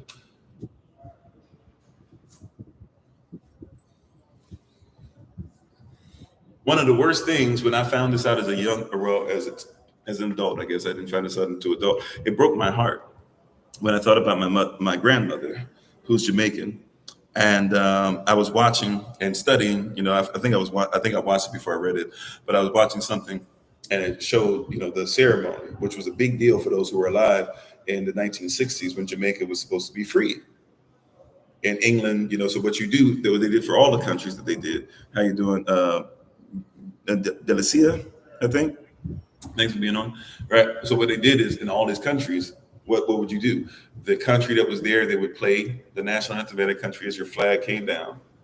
And then as the new flag came up, right, for Jamaica, they played that, right? So you can see it in an old, I think it was in black and white in the 1960s, and you'll see it come up on the flag, and you'll see the new Jamaican flag come up, and everybody's so happy and ecstatic because Jamaica is now free, and you see the change of command ceremony on the salute and all the stuff like that, and thank you so much for being our oppressor, yada yada yada, and we're supposed to be excited. Here's the deal, though. It hit me so hard when I learned this. I learned this in my 20s, and I realized, wait a minute. Jamaica still is not allowed to put up their hospitals, any hospitals. There's only a certain amount of hospitals in Jamaica because they can't put up anymore. Jamaicans are not really allowed to own land in Jamaica. Now, I'm not saying that there are no Jamaicans that own land, but that's something that you're not allowed to do. They still have to go through, I don't know which general, but the something general of England, in order to make decisions, they have to go through them. But if you're not taught that, in your mind, you think Jamaica's been free in its own country since the 1960s. And my grandmother would have believed that. Matter of fact, she did. She told me that. And it hurt me when I found out Jamaica's never been free. Not since the opposition, not since the Spanish came first. I know everybody talks about the English only, but they don't realize, what is it, in 1655 is when the English started fighting the Spanish for Jamaica. And then for about 5 years after that, they kept fighting.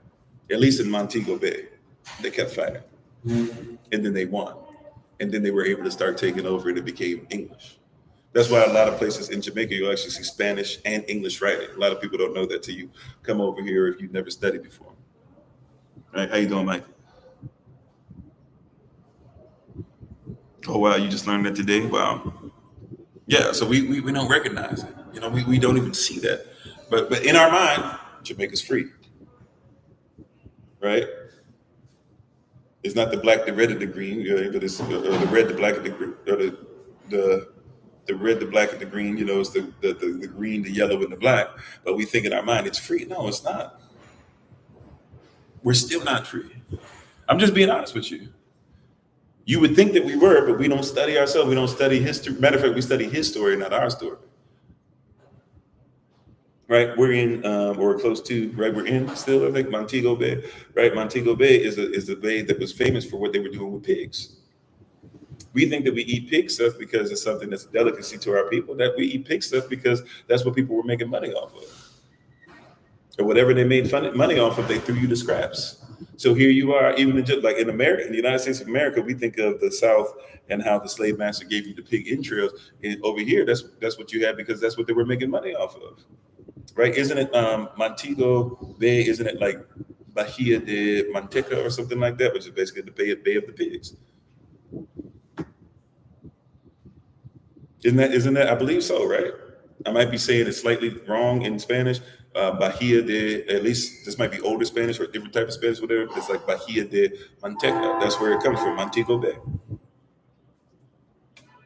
They made money off of the pig lard. Pig lard that a lot of people used to use to cook and stuff like that. Pig lard.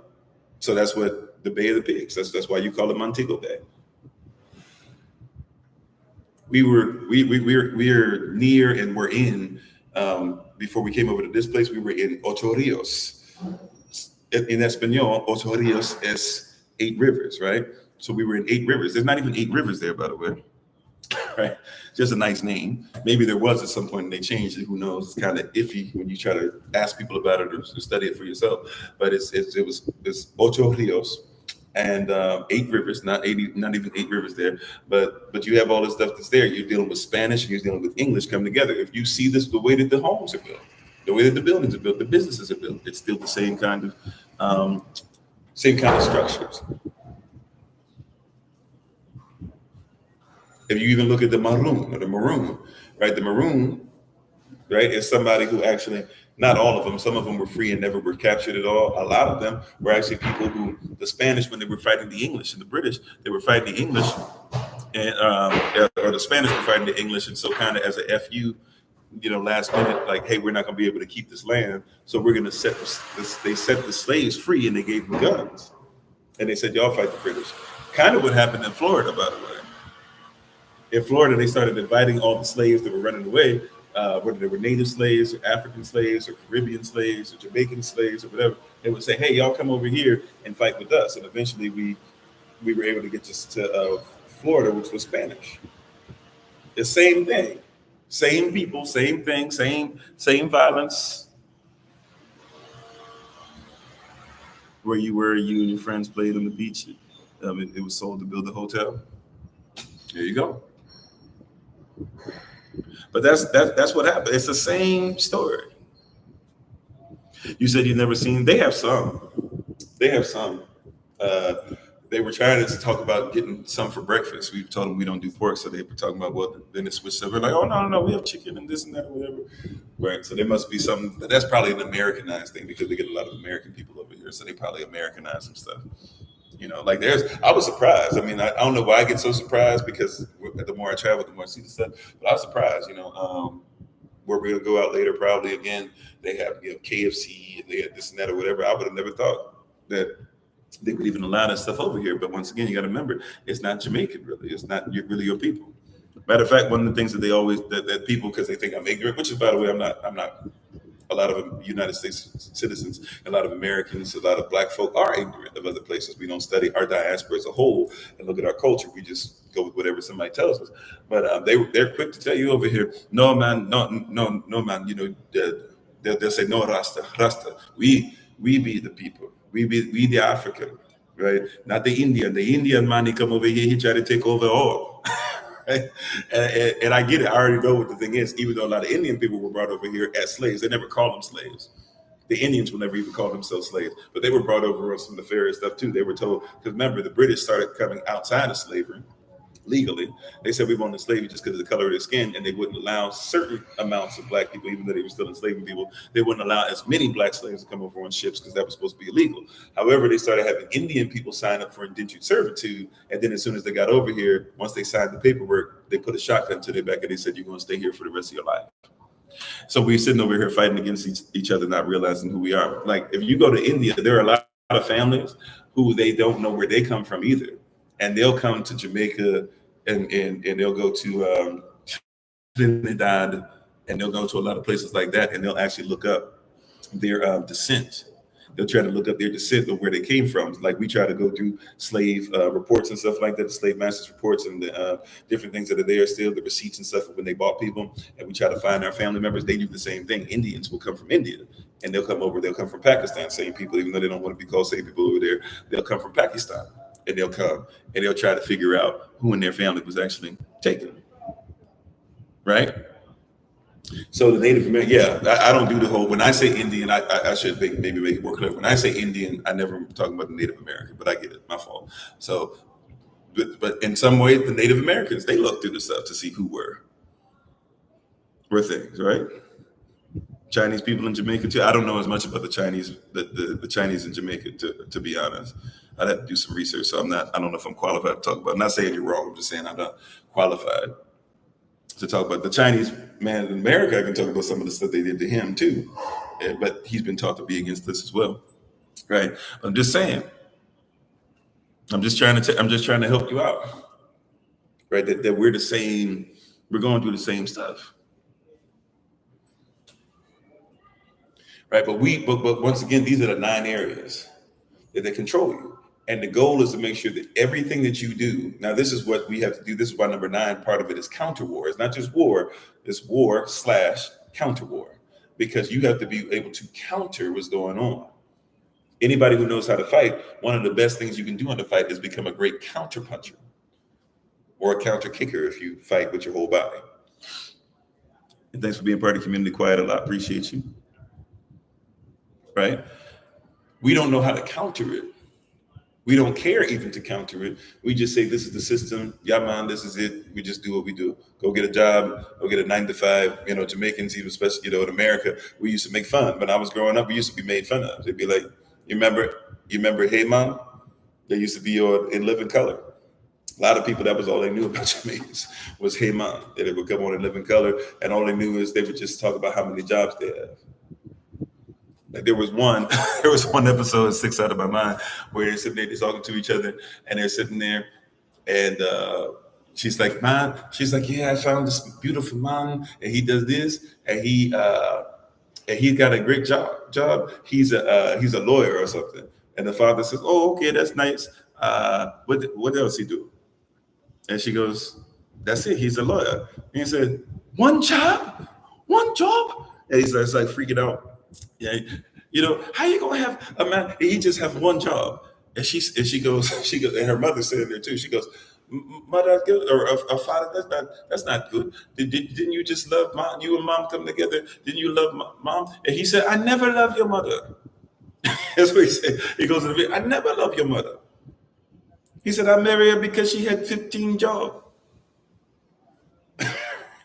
Right? But that's what most people knew about us. And for the most part, we do that because why? It's an enslaved mind, though. Right? Like it's an enslaved mind. That's in our mindset because we toil so hard. And I'm not saying we shouldn't labor at all, but who are we laboring for? See, everything we do is for somebody else. It's the Governor General. Thank you so much. Okay. I knew in my mind, I was trying to say Surgeon General. I was like, that's not right. I was like, that's what's on the morning in your cigarettes. That's not right. I knew it was something general. Yeah. Thank you. How you doing? Yeah. Tabitha. Right. But in our mind, the more I toil and serve these slave masters, the more respect I should get. So in our community, we still respect the person who toils and toils and toils and toils for others, but we don't respect the person who takes care of his family through his own lens, through his own prism. We don't respect the person's business, right? Like when we went to a place, Dolphin Cove or whatever, and we went to another place at a resort or whatever, and we saw and we went out here to see stuff and see bags. Our mind is they have the same bags, which means they're getting it from the same people. They have the same bags, but we won't get it from the person on the street because we respect the store more. We won't even go to your people on the street and sew into them. Right? Your $25 for them means more than the $25 for the store. right? Like even can I be honest? I'm not going because I don't want to set it up where all of our people are bad, this and that or whatever. I don't want to act like because there's great people, there's bad people. I just want to be honest. Even we've seen some of the stuff to where there's people who look at us and then look at somebody who's white and they treat the white person better, assuming, right? That's how we've been trained. So some of us, not most of us, not all of us, some of us, we ran into that. We ran into a little bit of that in Ghana. Matter of fact, when we were buying Bibles for the children, a mother who's like an aunt figure high up in the community. She tried to come across and we wanted to get children Bibles to pass out. And so we wanted to sow into her. We didn't want to just buy them from a store. We didn't get Dollar Tree stuff and bring it over, whatever. We wanted to get stuff from her direct and give it to the babies. And when we tried to do that and give it to the babies, she was bringing us stuff that had to have white children all up in the front. And we just were honest with her. We were like, Auntie Maggie, we love you, but you got to give us something without these white babies on the front, because over there in Ghana, like it's about, even if they talk about Yeshua Hushra, it's still, you better have a white Jesus on the front. In their mind, that's who they worship. You see what I'm saying? So I'm not talking bad about just Jamaica, okay? I'm not talking bad about just black folk in America, just black folk in Africa. I'm talking about there's something that we've been trained, okay? Just want to make sure that we just got to put that out there, right? So there are people out there, and some of them, as soon as right, especially at the resort we just came from, on a couple of the things. Now there were a lot of them that were very nice, but there are a couple of them that, especially there was one night that we were supposed to be getting fed, and so we had to make, especially because it's the Christmas season and stuff, so we had to make sure that we had reservations, and they were very quick to deny anything that we were saying. Anything that, if you were Asian, if you was white, if you were Indian, if you were Pakistani, whatever, you would get what you wanted, right? So I had to literally almost act the fool. I had to get in front of the guy, and the guy who's over the restaurant, they only have black sisters that take your orders and stuff when you come in. There was one black brother I saw that was up in the front. Then they had the manager that sits right behind them, but then the power, everybody in the back behind the scenes that came out only when it was big time stuff, they had to be over, white, Indian. There's a power structure in place. I mean, it was as plain as the nose in your face when I saw it. It was like, right? And somebody would say, you're being racist. And no, I'm telling you what I'm seeing. Like, I'm telling you, somebody who's right there around our people who's looking at this, I'm telling you exactly what I'm seeing. How you doing, Chasing Truth in Real Time? Shalom to you. How you doing, Neely, if I didn't say so early? You said your father was white Indian? Yeah. And once again, I'm not here to say all white people, all Indian people. I'm telling you there's a structure, there's a power structure in place. The ice is cooler, right? That's all I'm trying to tell you, is that these 9 areas are where you are controlled. Now, my question for you is, do you want liberation?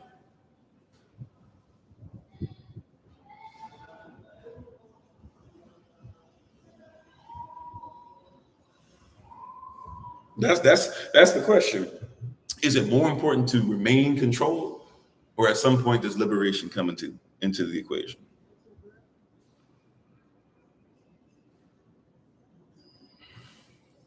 At some point, do we become the same people under the same governance, under the same laws, under the same commandments, under the same business practices? Like in commerce, because that's all you're doing. Uniform Commercial Code is commerce. It's all commercialized. If somebody goes to prison, you pay your debt to society. It's commerce. The person has to get a job. It's commerce. The person is in debt. They're a slave. It's commerce. The person can be traded and put in the chains right in front of you, even if they haven't done anything. They can be punched in the face. They can be denied food. They can have their food be trash. It's commerce. The whole system is the same thing, no matter what color. So this is what I'm trying to get. I'm using stuff to show you how chattel slavery works and everything, but also then to show you white supremacy. But remember, white supremacy affects all. And so if you're a white man that gets put in prison and you mess around, they'll treat you just like a black dude. If you're a black dude who's in prison, they'll treat you just like a Spanish dude. If you're a Spanish dude who's in prison, they'll treat you like a Chinese dude. Mess around if you want. There's a power structure that's there.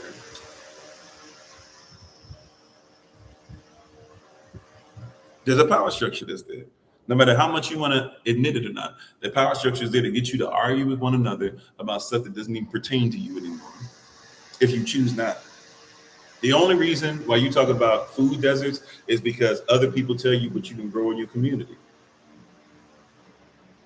That's it. If you ever decided that we would feed each other, who cares if there's food deserts? Because if we feed each other, then food deserts are only based upon going to their storage facilities, or what you call stores. If you don't go to their storage facility and you bring tithes into your storehouse and make sure your people get fed before others get fed, make sure your baby eats before somebody else's baby eats.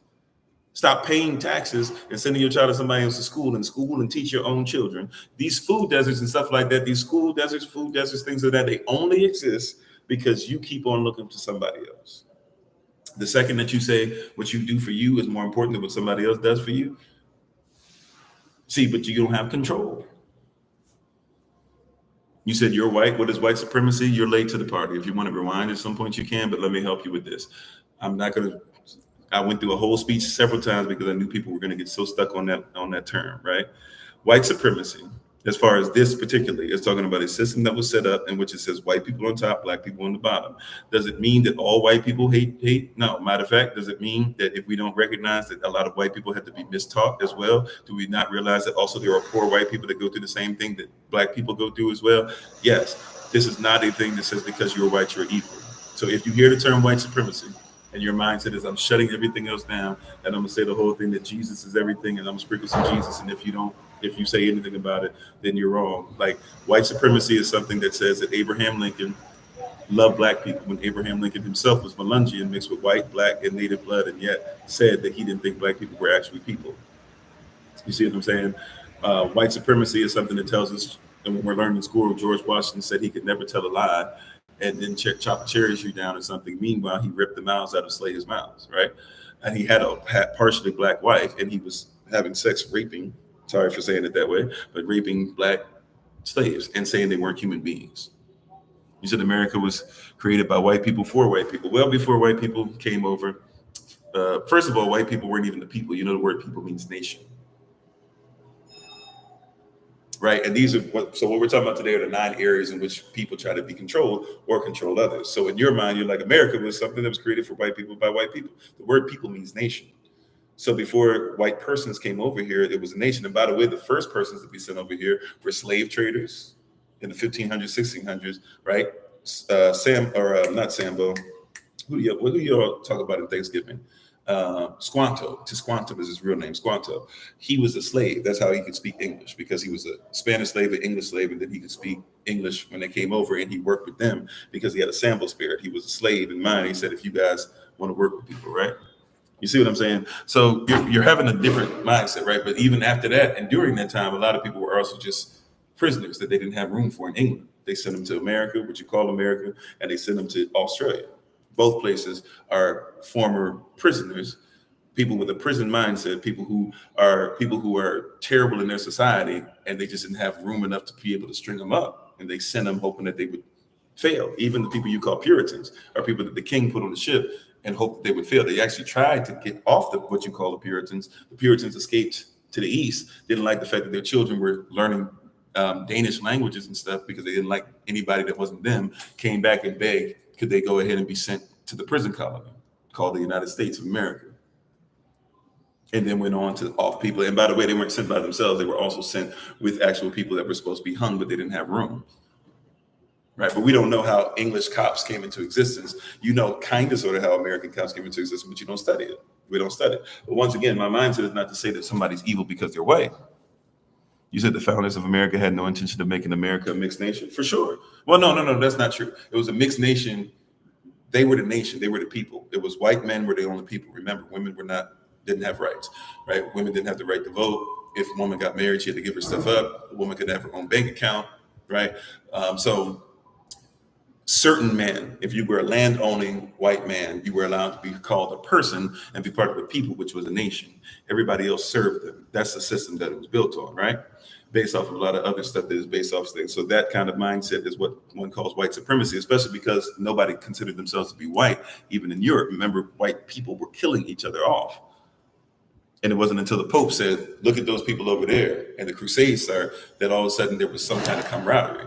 But if you were French and you were Normandy, now they're the same country lines, but if you were French and Norman, you didn't care about each other like that. If you were Anglo-ish, you hated French Norman people because the Norman people came over and started calling themselves Anglo-ish or English. You said Thomas Jefferson clearly says that white Americans, yeah, but Thomas Jefferson is also the same person that ripped pages out of the Bible, the slave Bible, which is already missing stuff about people who were actually Israelites. And then he said he didn't like anything that had to do with treating people with respect who were his slaves. But then also, let's also quote Thomas Jefferson correctly. Doesn't Thomas Jefferson say at the end of his life on his deathbed, speaking to one of his slaves, that he actually did let free once he made sure that he was a slave to him the whole time? But at the end of his life, all right, and all the children he had running around, some of them he let be free too. But remember, at the end on his deathbed, he basically says, when I think about the fact that God is just, you know the rest of that line, right? When he thinks about the fact that Yahweh, the Most High, is actually just, and people who do wrong to people will actually be taken out, he was afraid of what was going to happen to white people or America. So you got to figure out which Thomas Jefferson you're talking about. Just because he said white people are Israelites, so that that's the same kind of thought process that you're talking about with Mormons, who think you have to be white and delight some. You said I can look it up. I just told you I know about it. Doesn't mean he told the truth. I can look up the fact that George Washington had teeth that were made out of ivory, but that's not what he did. He ripped his slave's teeth out. Right. So if you're looking for me to look into the founding fathers, Thomas Jefferson also was one of the people that helped you come up with the Constitution, not the Constitution, excuse me, with the Declaration of Independence. But anyways, we on here late. It's time for me to get ready to go. And now I'm getting into an argument that basically just proves my point. But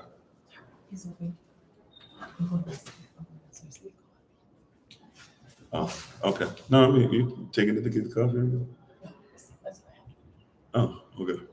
Yeah, I'm finishing nothing. But yeah, I'm just saying, if you're going to bring out Thomas Jefferson and act like Thomas Jefferson was out here telling the truth, that he's some pinnacle of virtue and all that stuff, that might not be your guy, right? Thomas Jefferson helped you with the Electoral College and said we put the Electoral College in place because we don't trust people to make proper decisions as far as who we want to be in power and in control. So we put up a whole system to make sure that if they don't vote for who we want them to vote for, we'll still get who we want. I mean, that's Thomas Jefferson. That's your boy. You might want to be careful about bringing TJ up. TJ don't make sense. TJ don't care about truth.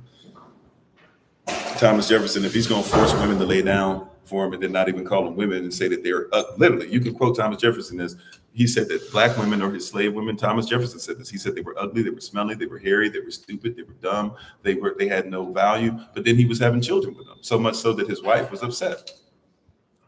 You're bringing the wrong person up if you're bringing Thomas Jefferson up. You said, well, did they create the mightiest nation in history? No, it's definitely not the mightiest nation in history. It's somebody who plays like it, and it's somebody who's okay with being bullies. But if your whole thing is to say that because you bully people, therefore you're better than people, then you're basically somebody that we don't need to talk to.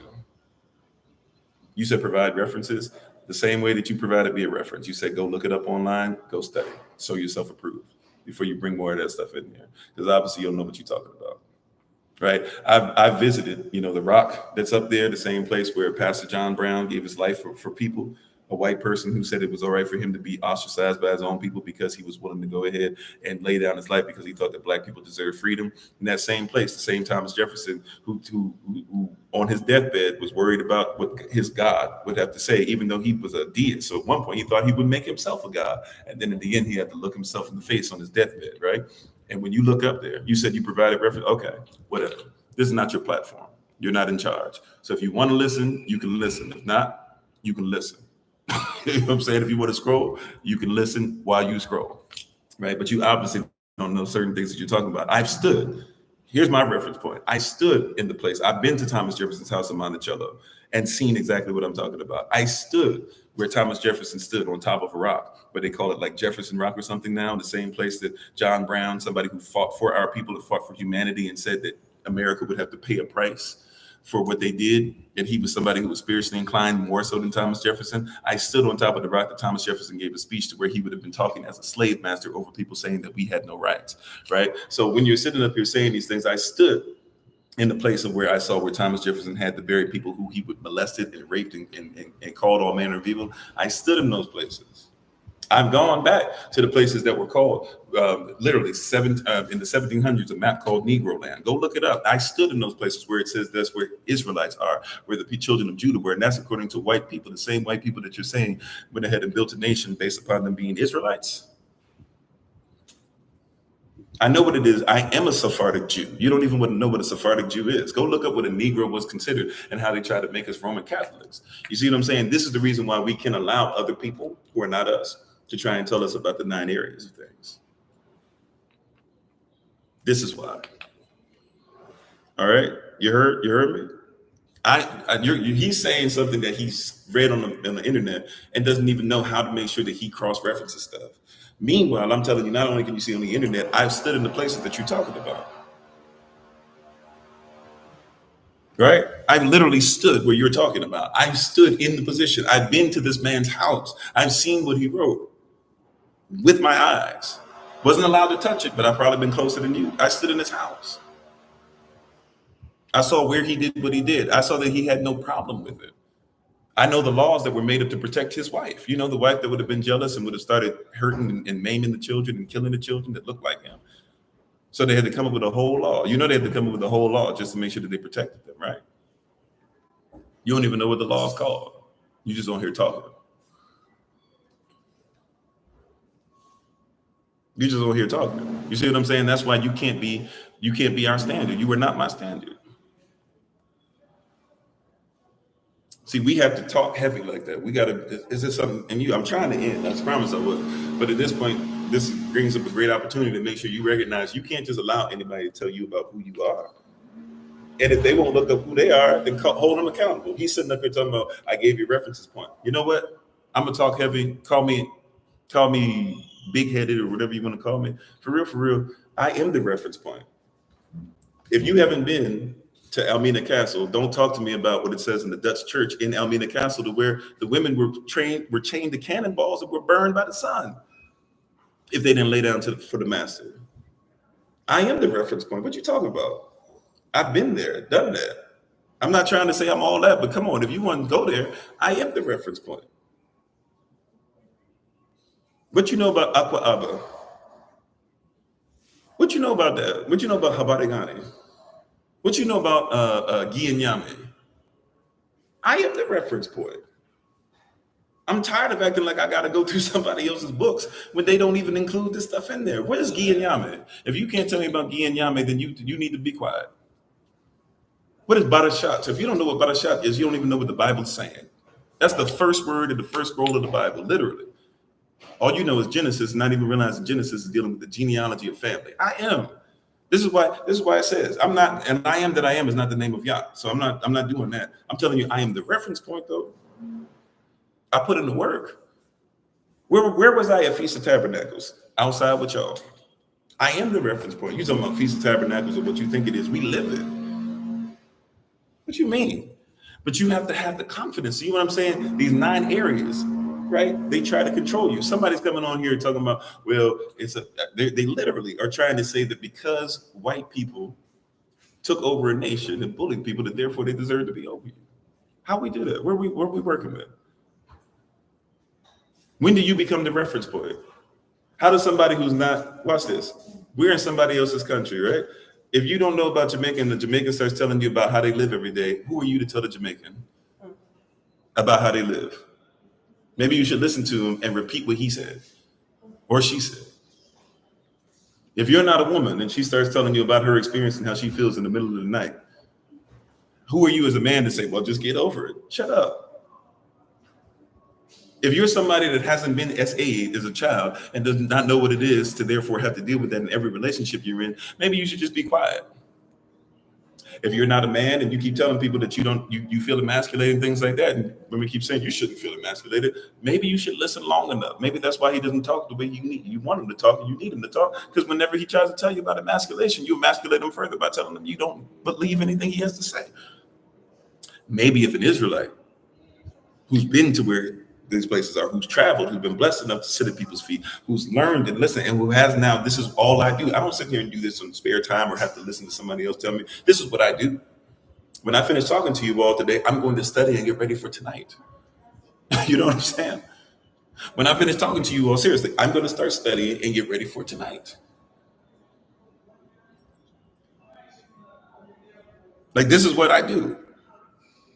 When I talk about being a better husband, I'm going to stop and be a better husband to my wife right now.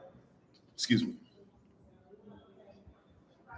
This is why your Bible says, and when it talks about saved and salvation, right after that, in Romans chapter 10, starting at verses 13 through 16, we'll close on this. I got to take my leave. I'm way over.